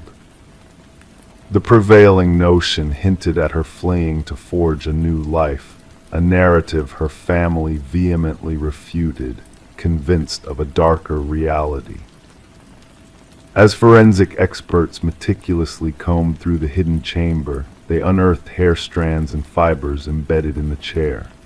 The scratches on the wall harbored faint traces of blood and skin cells beneath layers of dust. Initial analyses hinted at a young female as the source of the biological remnants. "This chair was meant for confinement," the forensic analyst remarked, gesturing towards the weathered leather straps and bolt holes. "The occupant must have fought fiercely." Walsh assembled a team to delve into the enigmatic past of the Harrington lineage.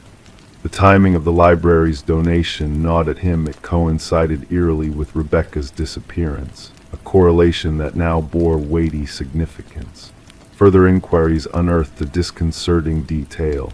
The bookshelf concealing the hidden chamber had been installed by a contractor exclusively hired by Maxwell Harrington, Rebecca's uncle and the patriarch of the family. Financial records revealed exorbitant payments to this contractor, surpassing standard renovation costs. Former library staff expressed shock at the discovery, affirming ignorance of the concealed room. However, an elderly librarian recounted Maxwell's solitary hours spent in that section of the building after closing time, a detail that had evaded notice. Maxwell insisted that area remain untouched during renovations, she recounted to investigators, citing his rationale of historical significance and irreplaceable craftsmanship. The investigation reached a crescendo when DNA results conclusively linked the genetic material from the hidden chamber to samples from Rebecca's hairbrush found in her old bedroom. The timeline unfolded with grim clarity. Rebecca had not fled. She had been imprisoned behind the bookshelf, potentially by a member of her own family. Armed with a warrant, detectives scoured the Harrington estate, where in Maxwell's study, they uncovered a concealed journal within a secret compartment. The journal chronicled months of unsettling entries, detailing Maxwell's unnerving fixation on his niece. The final entry sent shivers down their spines. She threatened exposure. "I cannot allow that. The chamber shall confine her until she comprehends." Confronted with the damning evidence, Maxwell's foi crumbled. "She jeopardized everything," he confessed tonelessly. "Rebecca unearthed evidence of my embezzlement from the family foundation." The family's reputation was paramount. I could not permit her to tarnish it. His admission painted a macabre portrait. Maxwell had ensnared Rebecca in the library, subduing her and ensnaring her in the hidden chamber. His plan was to detain her until she succumbed to silence, but fate intervened. During a confrontation, Rebecca had attempted to break free. In the ensuing struggle, Maxwell had extinguished her life. Panic consumed me, Maxwell recounted in his confession. I interred her beneath the chamber's floor and sealed it off. Then I donated the building to ensure the concealed section remained untouched. Ground-penetrating radar confirmed human remains beneath the chamber's floor. The excavation unveiled Rebecca's skeletal remains, her wrist adorned with the silver bracelet gifted by her parents on her 20th birthday. The Harrington family bore witness to Maxwell's sentencing, a somber closure to a harrowing chapter. Rebecca's mother clutched her daughter's recovered bracelet, a poignant relic to inter with her remains. The library's demolition halted indefinitely, transforming into a site of remembrance and contemplation. Community members laid flowers at the entrance, paying homage to a life extinguished prematurely, a truth veiled behind a bookshelf awaiting revelation. In a poignant twist, Rebecca's desperate plea etched on the walls, "I am still here," assured her eternal remembrance and heralded the eventual arrival of justice, albeit belated, into the light. Story 22. The apartment lay silent for months, a dormant space waiting to reveal its secrets. The new tenants, weary from the move, expected nothing more than layers of dust and perhaps a few forsaken relics left behind. Yet one door stood stubbornly closed, a closet locked tight from within. When the landlord finally coerced it open, the anticipation was tinged with unease. Not discarded coats or forgotten trinkets greeted them, but a sight that sent shivers down their spines. The walls bore the marks of desperation deep, jagged scratches etched into the wood as if by trembling hands seeking escape. And in the shadowed corner, an ancient flip phone lay dormant, its battery long extinguished, save for one haunting message glowing on the screen, unread.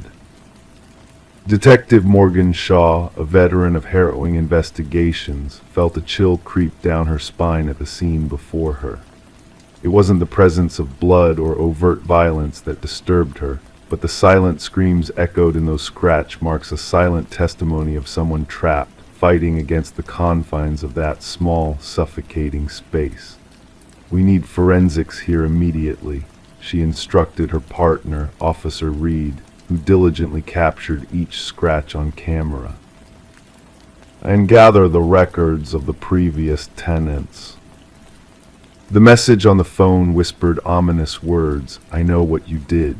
The landlord, a jittery man with perpetually clammy hands, nervously recounted that the previous tenant, a quiet young woman named Emma Caldwell, had vanished without a trace, leaving rent unpaid. She kept to herself, hardly a sound, he stammered, avoiding meeting Shaw's gaze. No trouble ever caused. Forensic analysis unveiled a chilling truth within those scratches: multiple blood samples, most belonging to Emma Caldwell, reported missing at the age of 28 after her abrupt disappearance from work. Yet amidst her DNA, 2 other samples lingered. One remained a mystery to the databases, while the other matched a man who had supposedly perished in a car crash 2 years prior. "This defies logic," Shaw muttered, studying the perplexing lab results. Derek Mercer, declared dead and identified through dental records after an assault conviction, now left his mark on those closet walls. Emma's abode painted a poignant narrative of an interrupted existence. Stacked mail, an abandoned coffee mug in the sink, a neatly arranged bed. Her phone records revealed a sudden silence in her conversations with her sister, punctuated by a flurry of calls from an unknown number before her disappearance. The sister mentioned a mysterious boyfriend, Officer Reed relayed. No name, just described as intense and private. Surveillance footage unveiled a shadowed figure, obscured by a cap, following Emma into her building one fateful night. The breakthrough arrived with the discovery of partial fingerprints on the closet doorknob belonging to none other than Derek Mercer. He faked his death, Shaw deduced, but why and how does he connect to Emma? The enigma deepened with the revelation of another missing woman, Lynette Porter, whose vanished trail intertwined with Emma's. A vehicle linked to Derek Mercer's family frequented Emma's address, matching his physical description. The investigation unraveled a web of deceit leading to a secluded property in Mercer's name.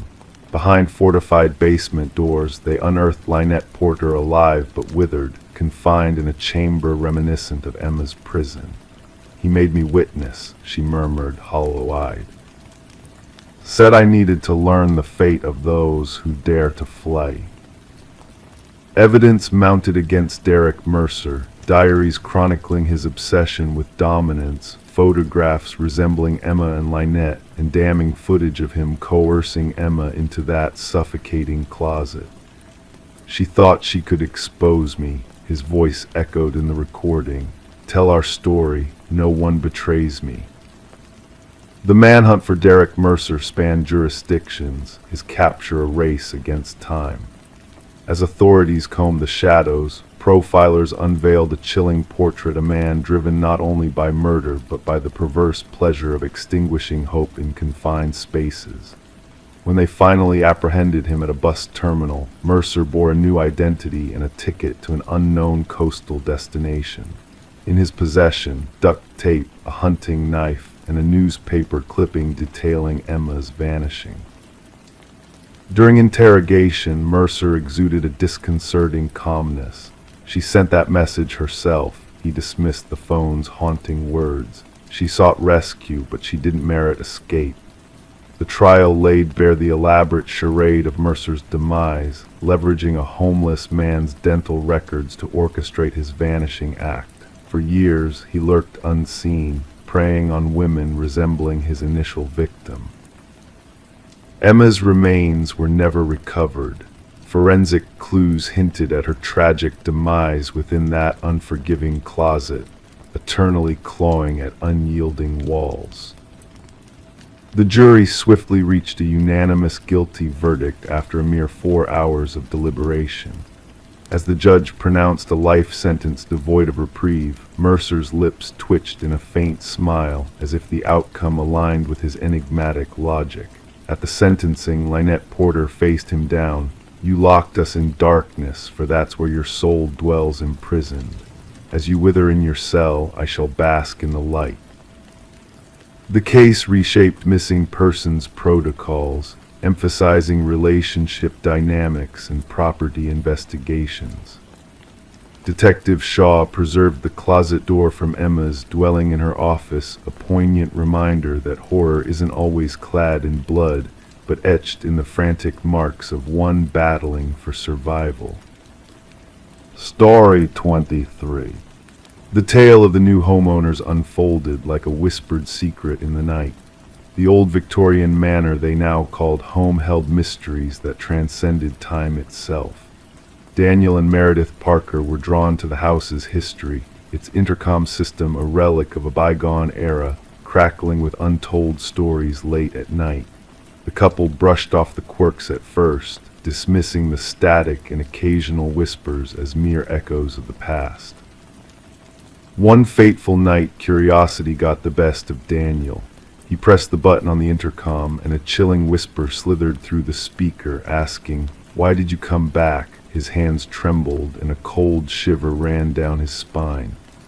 Behind him, Meredith denied ever uttering those words, her voice barely a breath in the stillness of the house. Detective Sarah Reeves arrived at the manor, sensing there was more to the supposed break-in than met the eye. Daniel, pale and haunted, recounted the strange events that had unfolded since they moved in. The discovery behind a wall, hidden for decades, unraveled a chilling tale of betrayal and tragedy. A leather-bound journal belonging to a woman named Alina revealed her fears of her husband's sinister intentions. The final entry, penned 30 years ago, hinted at a dark and unresolved fate. As the investigation delved deeper, the truth buried beneath the house's foundation came to light: a woman's remains, a victim of violence long forgotten. Vincent Blackwood, the elderly former owner, confessed to the crime that had haunted the house for years. His chilling account of silencing Alina's voice through deception sent shivers down the detective's spine. The house itself seemed to bear witness to the long-kept secret, its walls echoing with the pain of the past. The trial concluded swiftly, with Vincent admitting guilt to the murder he had concealed for decades. The judge's words echoed the calculated cruelty of his actions, condemning him for the silence he had imposed on Alina's voice. Daniel and Meredith, unable to bear the weight of the house's history, bid farewell to the manor, its dark past now laid bare. As the intercom system was dismantled by the new owners, whispers lingered in the air, a haunting reminder of the house's hidden truths. Detective Reeves, closing the case file for the last time, felt a sense of closure wash over her. The house, once a silent witness to a heinous crime, had found its voice through the echoes of the past. Driving past the manor on her way home, Detective Reeves felt a tug of curiosity, a longing to hear the whispers carried on the breeze. The house stood silent, its secrets now revealed, but its presence lingered like a ghost in the night, a testament to the power of voices long silenced but never forgotten. Story 24. The real estate listing made no mention of a basement. The architectural plans held no clue to its existence. Yet when the family removed the worn carpet, they uncovered a concealed door. A hefty, corroded handle awaited them. It took the strength of 3 to pry it ajar. Stale air wafted out, heavy with the aroma of damp soil. Steps descended into darkness, beckoning them onward. Expecting mere storage, they were met with a solitary chair illuminated by a swaying light bulb. And there, on the wall behind, hung a series of photographs depicting them. The Mercer family had settled into the suburban abode in the midst of winter, the early darkness enveloping the neighborhood in an eerie stillness. The aged structure, with its weathered siding and creaking floors, exuded a certain charm, or so they thought. Little did they foresee the depth of history the house harbored, or the chilling collision it would have with their present. Detective Sarah Connors arrived at the scene with her partner, the crime scene unit diligently marking the area with fluttering yellow tape. Mrs. Mercer's tremulous voice had relayed the shocking discovery beneath their very living room floor. "We must document everything before anyone else ventures below," Connors directed, donning latex gloves with practiced ease. Camera flashes punctuated the darkness as the forensic team meticulously captured the eerie scene. The wooden steps groaned underfoot as they descended. The basement, no larger than a standard bedroom, boasted concrete walls painted a dull gray. A solitary chair was anchored to the floor at the room's center. Above, the stark bulb cast elongated shadows, swaying gently in an unseen current. However, it was the array of photographs that seized their attention, 37 images meticulously arranged in chronological order. "These date back nearly 4 weeks," noted Connor's partner, inspecting the timestamps on the backs of the prints. "Look at this one: Mrs. Mercer napping on the sofa, Mr. Mercer at the kitchen table, the children in their rooms." The investigation uncovered no signs of forced entry, no evidence of intrusion. The security system had remained silent. Nothing tangible had been pilfered. Yet their privacy had been violated, their sense of security shattered. Forensic analysis revealed multiple fingerprints, predominantly belonging to previous occupants of the house. A history of 6 swift turnovers in the past decade emerged, each family departing within a year, selling at ever-decreasing prices. None had mentioned an underground chamber. We must interview every former owner, Connor stipulated, flipping through her notepad. The case darkened as they delved deeper into the past. Discrepancies in property records surfaced, blueprints altered between transactions, permits filed then retracted, inspection reports marred by redactions. A breakthrough arrived during a conversation with a contractor who had refurbished the house 7 years prior. His complexion blanched upon glimpsing photographs of the basement. "That room is non-existent," he protested, his hands trembling. "I gutted that place to its core. There was no basement, no door. Nothing beneath the living room but earth and concrete." Data extracted from a hidden memory card within the light fixture inundated their evidence boards with myriad images not solely of the Mercers, but of past families. Children slumbering, parents quarreling, intimate scenes, mundane routines, all captured by an unauthorized observer.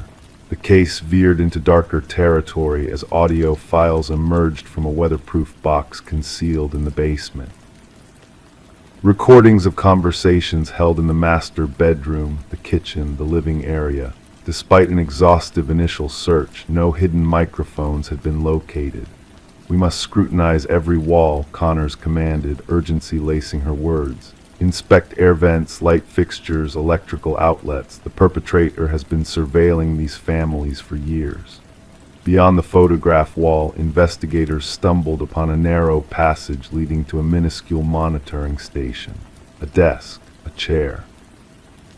A laptop linked to an array of wireless cameras, and a journal, its pages filled with meticulous observations on each family that had dwelled within the house.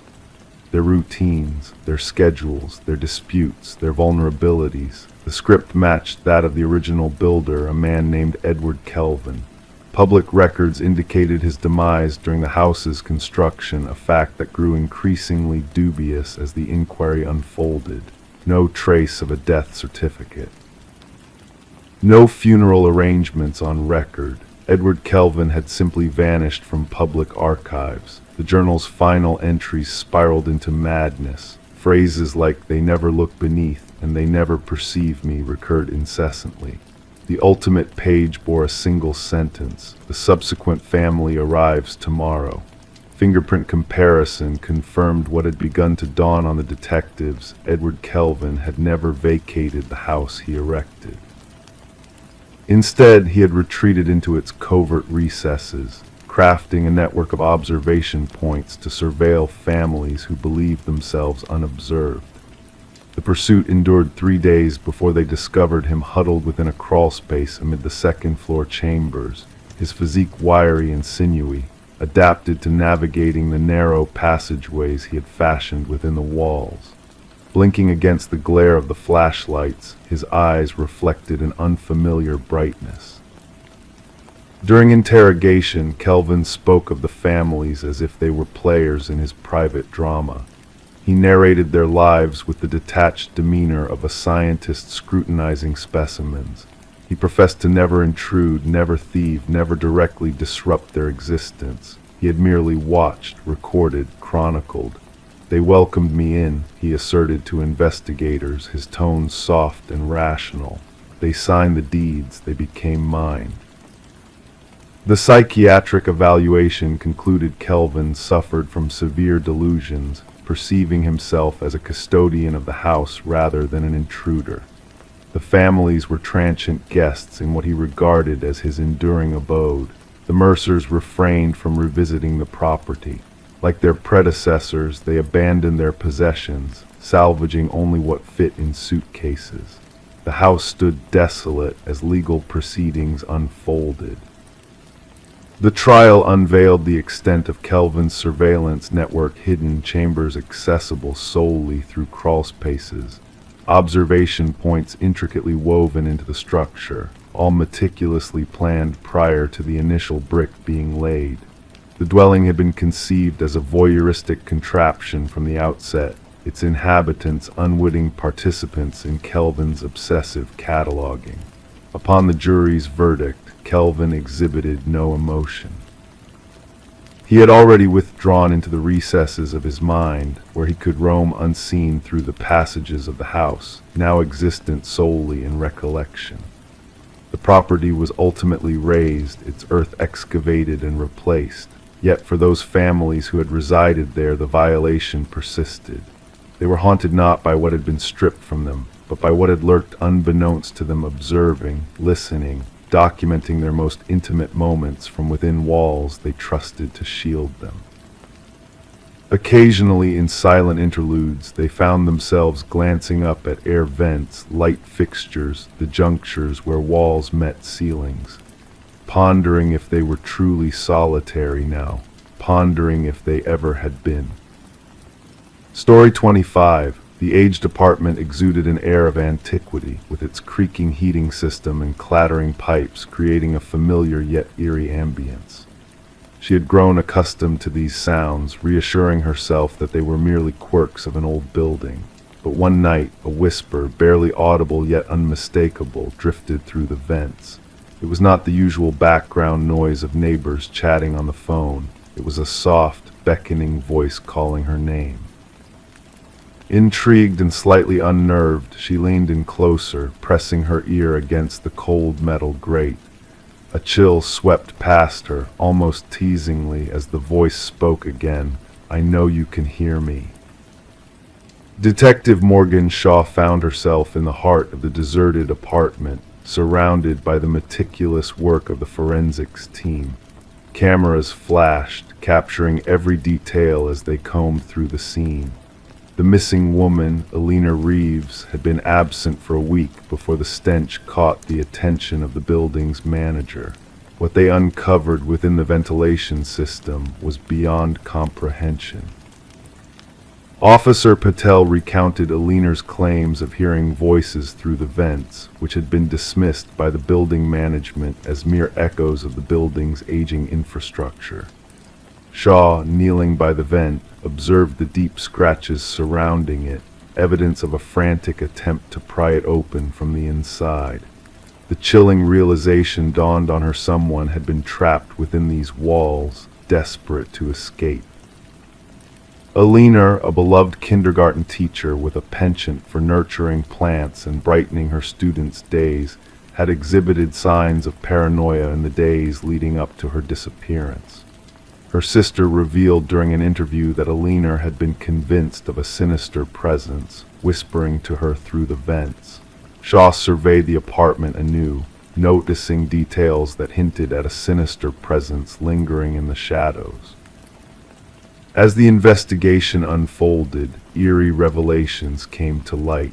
Fibers matching Alina's clothing were found in the vent, along with a mysterious fingerprint inside the cover. Listening to the haunting audio recordings from Alina's phone, Shaw realized the extent of the psychological torment Alina had endured. The history of the building revealed a chilling pattern of tenants fleeing, citing strange occurrences within the walls. Harold Weber, the enigmatic building superintendent, raised suspicions with his nonchalant demeanor, masking a deeper knowledge of the building's dark secrets. A hidden passage discovered in Alina's bathroom unveiled a sinister truth. A voyeur had been living within the walls, watching, listening, and whispering to unsuspecting victims. Weber's meticulously organized files and disturbing collections painted a picture of a predator lurking in the shadows. Weber's arrest shed light on the horrifying extent of his obsession with the tenants, his delusions of symbiosis with the building, and the twisted shrine he had curated. The trial exposed the chilling reality of his crimes, culminating in a swift verdict of guilt. Despite the renovations and new ownership, the apartment building remained tainted by its dark history. Residents reported inexplicable sounds, whispers in the walls, and chilling drafts that carried spectral voices.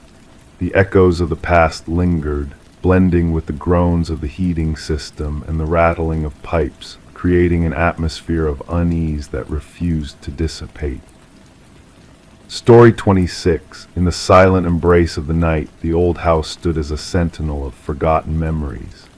Whispers of a vanished young woman lingered in the air, echoing through the empty rooms. The neighbors spoke of her disappearance, a mystery that had shrouded the house in a veil of intrigue for years. And when the new tenants crossed the threshold, they were met with a peculiar sight: a bedroom, locked from within, concealing secrets untold. With a gentle persistence, they pried open the stubborn door, revealing a chamber frozen in time.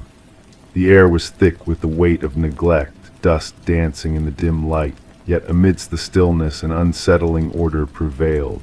The bed was meticulously made, the mirror gleaming with a haunting clarity. And there, upon the desk, a lone candle stood as a sentinel of the past, its wax a silent witness to forgotten moments. As their eyes traced the room's silent narrative, they came upon a notebook, its pages a tapestry of ink and paper. Detective Morgan, a seeker of truths, delved into its depths as forensic technicians danced the delicate dance of investigation. The words within belonged to Elise Winters, a specter of the past, her essence captured in the strokes of her pen. Each page whispered of her existence, leading them closer to the heart of the mystery. In the fading light of the room, Detective Morgan uncovered the final entry, a testament to Elise's turmoil. "I know he's watching me tonight," the words cried out, etched in desperation. The ink bore witness to her fears, to a truth unseen by the world. Her voice echoed through the pages, a plea for justice in the silence of the night. The room held its secrets close, revealing little of the fate that befell Elise. No signs of struggle marred the scene, no crimson stains upon the floor. It was a tableau of preservation, a snapshot of a life interrupted, frozen in time. As the investigation unfolded, hidden truths emerged from the shadows. A key, a flash drive, an intricate web of deceit woven by unseen hands. The darkness within the room gave way to a brighter revelation, exposing the sins of the powerful and the price paid by the innocent. Through the labyrinth of evidence, Detective Morgan followed the trail of corruption, uncovering a web of deceit that stretched beyond the confines of the old house. The truth, like a hidden river, flowed beneath the surface, waiting to be brought into the light. As the pieces fell into place, the shadow of justice loomed large over those who sought to hide in the darkness. Vincent Harriman, a man of power and privilege, found himself ensnared in the web of his own making. The walls of deceit crumbled around him, revealing the true face of a man consumed by greed and malice. In the hushed courtroom, the echoes of Elise's voice reverberated, a testament to her courage and her unwavering pursuit of truth. The scales of justice tipped in her favor, casting a light upon the darkness that had sought to consume her. And so the house remained a silent witness to the unfolding drama, a monument to a young woman's courage and a reminder of the power of truth. The whispers of the past lingered in its halls, a haunting melody of justice served and lives forever changed. As night fell upon the old house once more, the echoes of Elise's presence whispered through the empty rooms. Her spirit, a guardian of truth, watched over the silent abode, a beacon of hope in a world shrouded in shadows. And in the stillness of the night, justice prevailed, casting a light that could never be extinguished. Story 27. In the quiet hush of the night, let me guide you through a tale of mystery that will soothe your mind and lull you to sleep. Picture a woman named Rebecca Morgan, who found herself reluctantly drawn to the attic of her new rental home. It was a place she avoided, shrouded in shadows and echoes of forgotten memories. But fate had other plans when a storm revealed a leak in the roof, forcing her to confront the dusty, cobweb-laden space. As she ventured deeper, her eyes fell upon an old dollhouse tucked away in the corner, its miniature furniture arranged with eerie precision. Upon closer inspection, Rebecca's heart skipped a beat. The figures within the dollhouse were not mere dolls, but intricately hand-carved replicas of her own family. Each tiny likeness mirrored her loved one's features and postures, frozen in time. Yet one figure stood out, the figure meant to represent Rebecca herself, standing by the attic door, watching. Tracing her finger along the roof of the dollhouse, Rebecca felt a chill seep into her bones, unrelated to the draft that danced through the rafters. This dollhouse did not belong in this unfamiliar abode. It whispered secrets of surveillance and intrusion, unsettling the very foundations of her reality. Soon, law enforcement was summoned to the scene, finding a family besieged by fear and confusion, unwilling to return to the attic. Detective Sarah Harmon delved into the enigma, initially dismissing it as a mere prank or figment of imagination. But the details within the dollhouse painted a different picture, a portrait of obsession and meticulous observation. Forensic revelations unveiled a hidden truth, a hidden basement lair, a voyeur's den beneath the unsuspecting family's feet. An intruder had made their home beneath the floorboards, a silent witness to the Morgans' every move. The absence of forced entry puzzled investigators, leading them down a twisted path of clandestine occupation and chilling revelation. The past intertwined with the present as the son of the previous homeowners emerged as the orchestrator of this macabre charade. Martin Wells, driven by possessive delusion, had woven a web of surveillance and control, using the dollhouse as his twisted puppetry stage. His motives lay buried in the shadows of grief and obsession, blurring the lines between reality and fantasy. As the truth unfurled, the Morgans found solace in a new beginning, far from the haunting memories of their former dwelling. But the echoes of the dollhouse lingered, a reminder of how fragile our sense of security can be. Rebecca, haunted by the specter of unseen eyes, vowed to banish all traces of miniature replicas from their new haven, seeking sanctuary in the unknown. And so, dear listener, as you drift into the realm of dreams, remember that even in the darkest corners, light can pierce through. May this tale of shadows and revelations soothe your soul and guide you into a peaceful slumber, where the mysteries of the night are but fleeting whispers in the wind.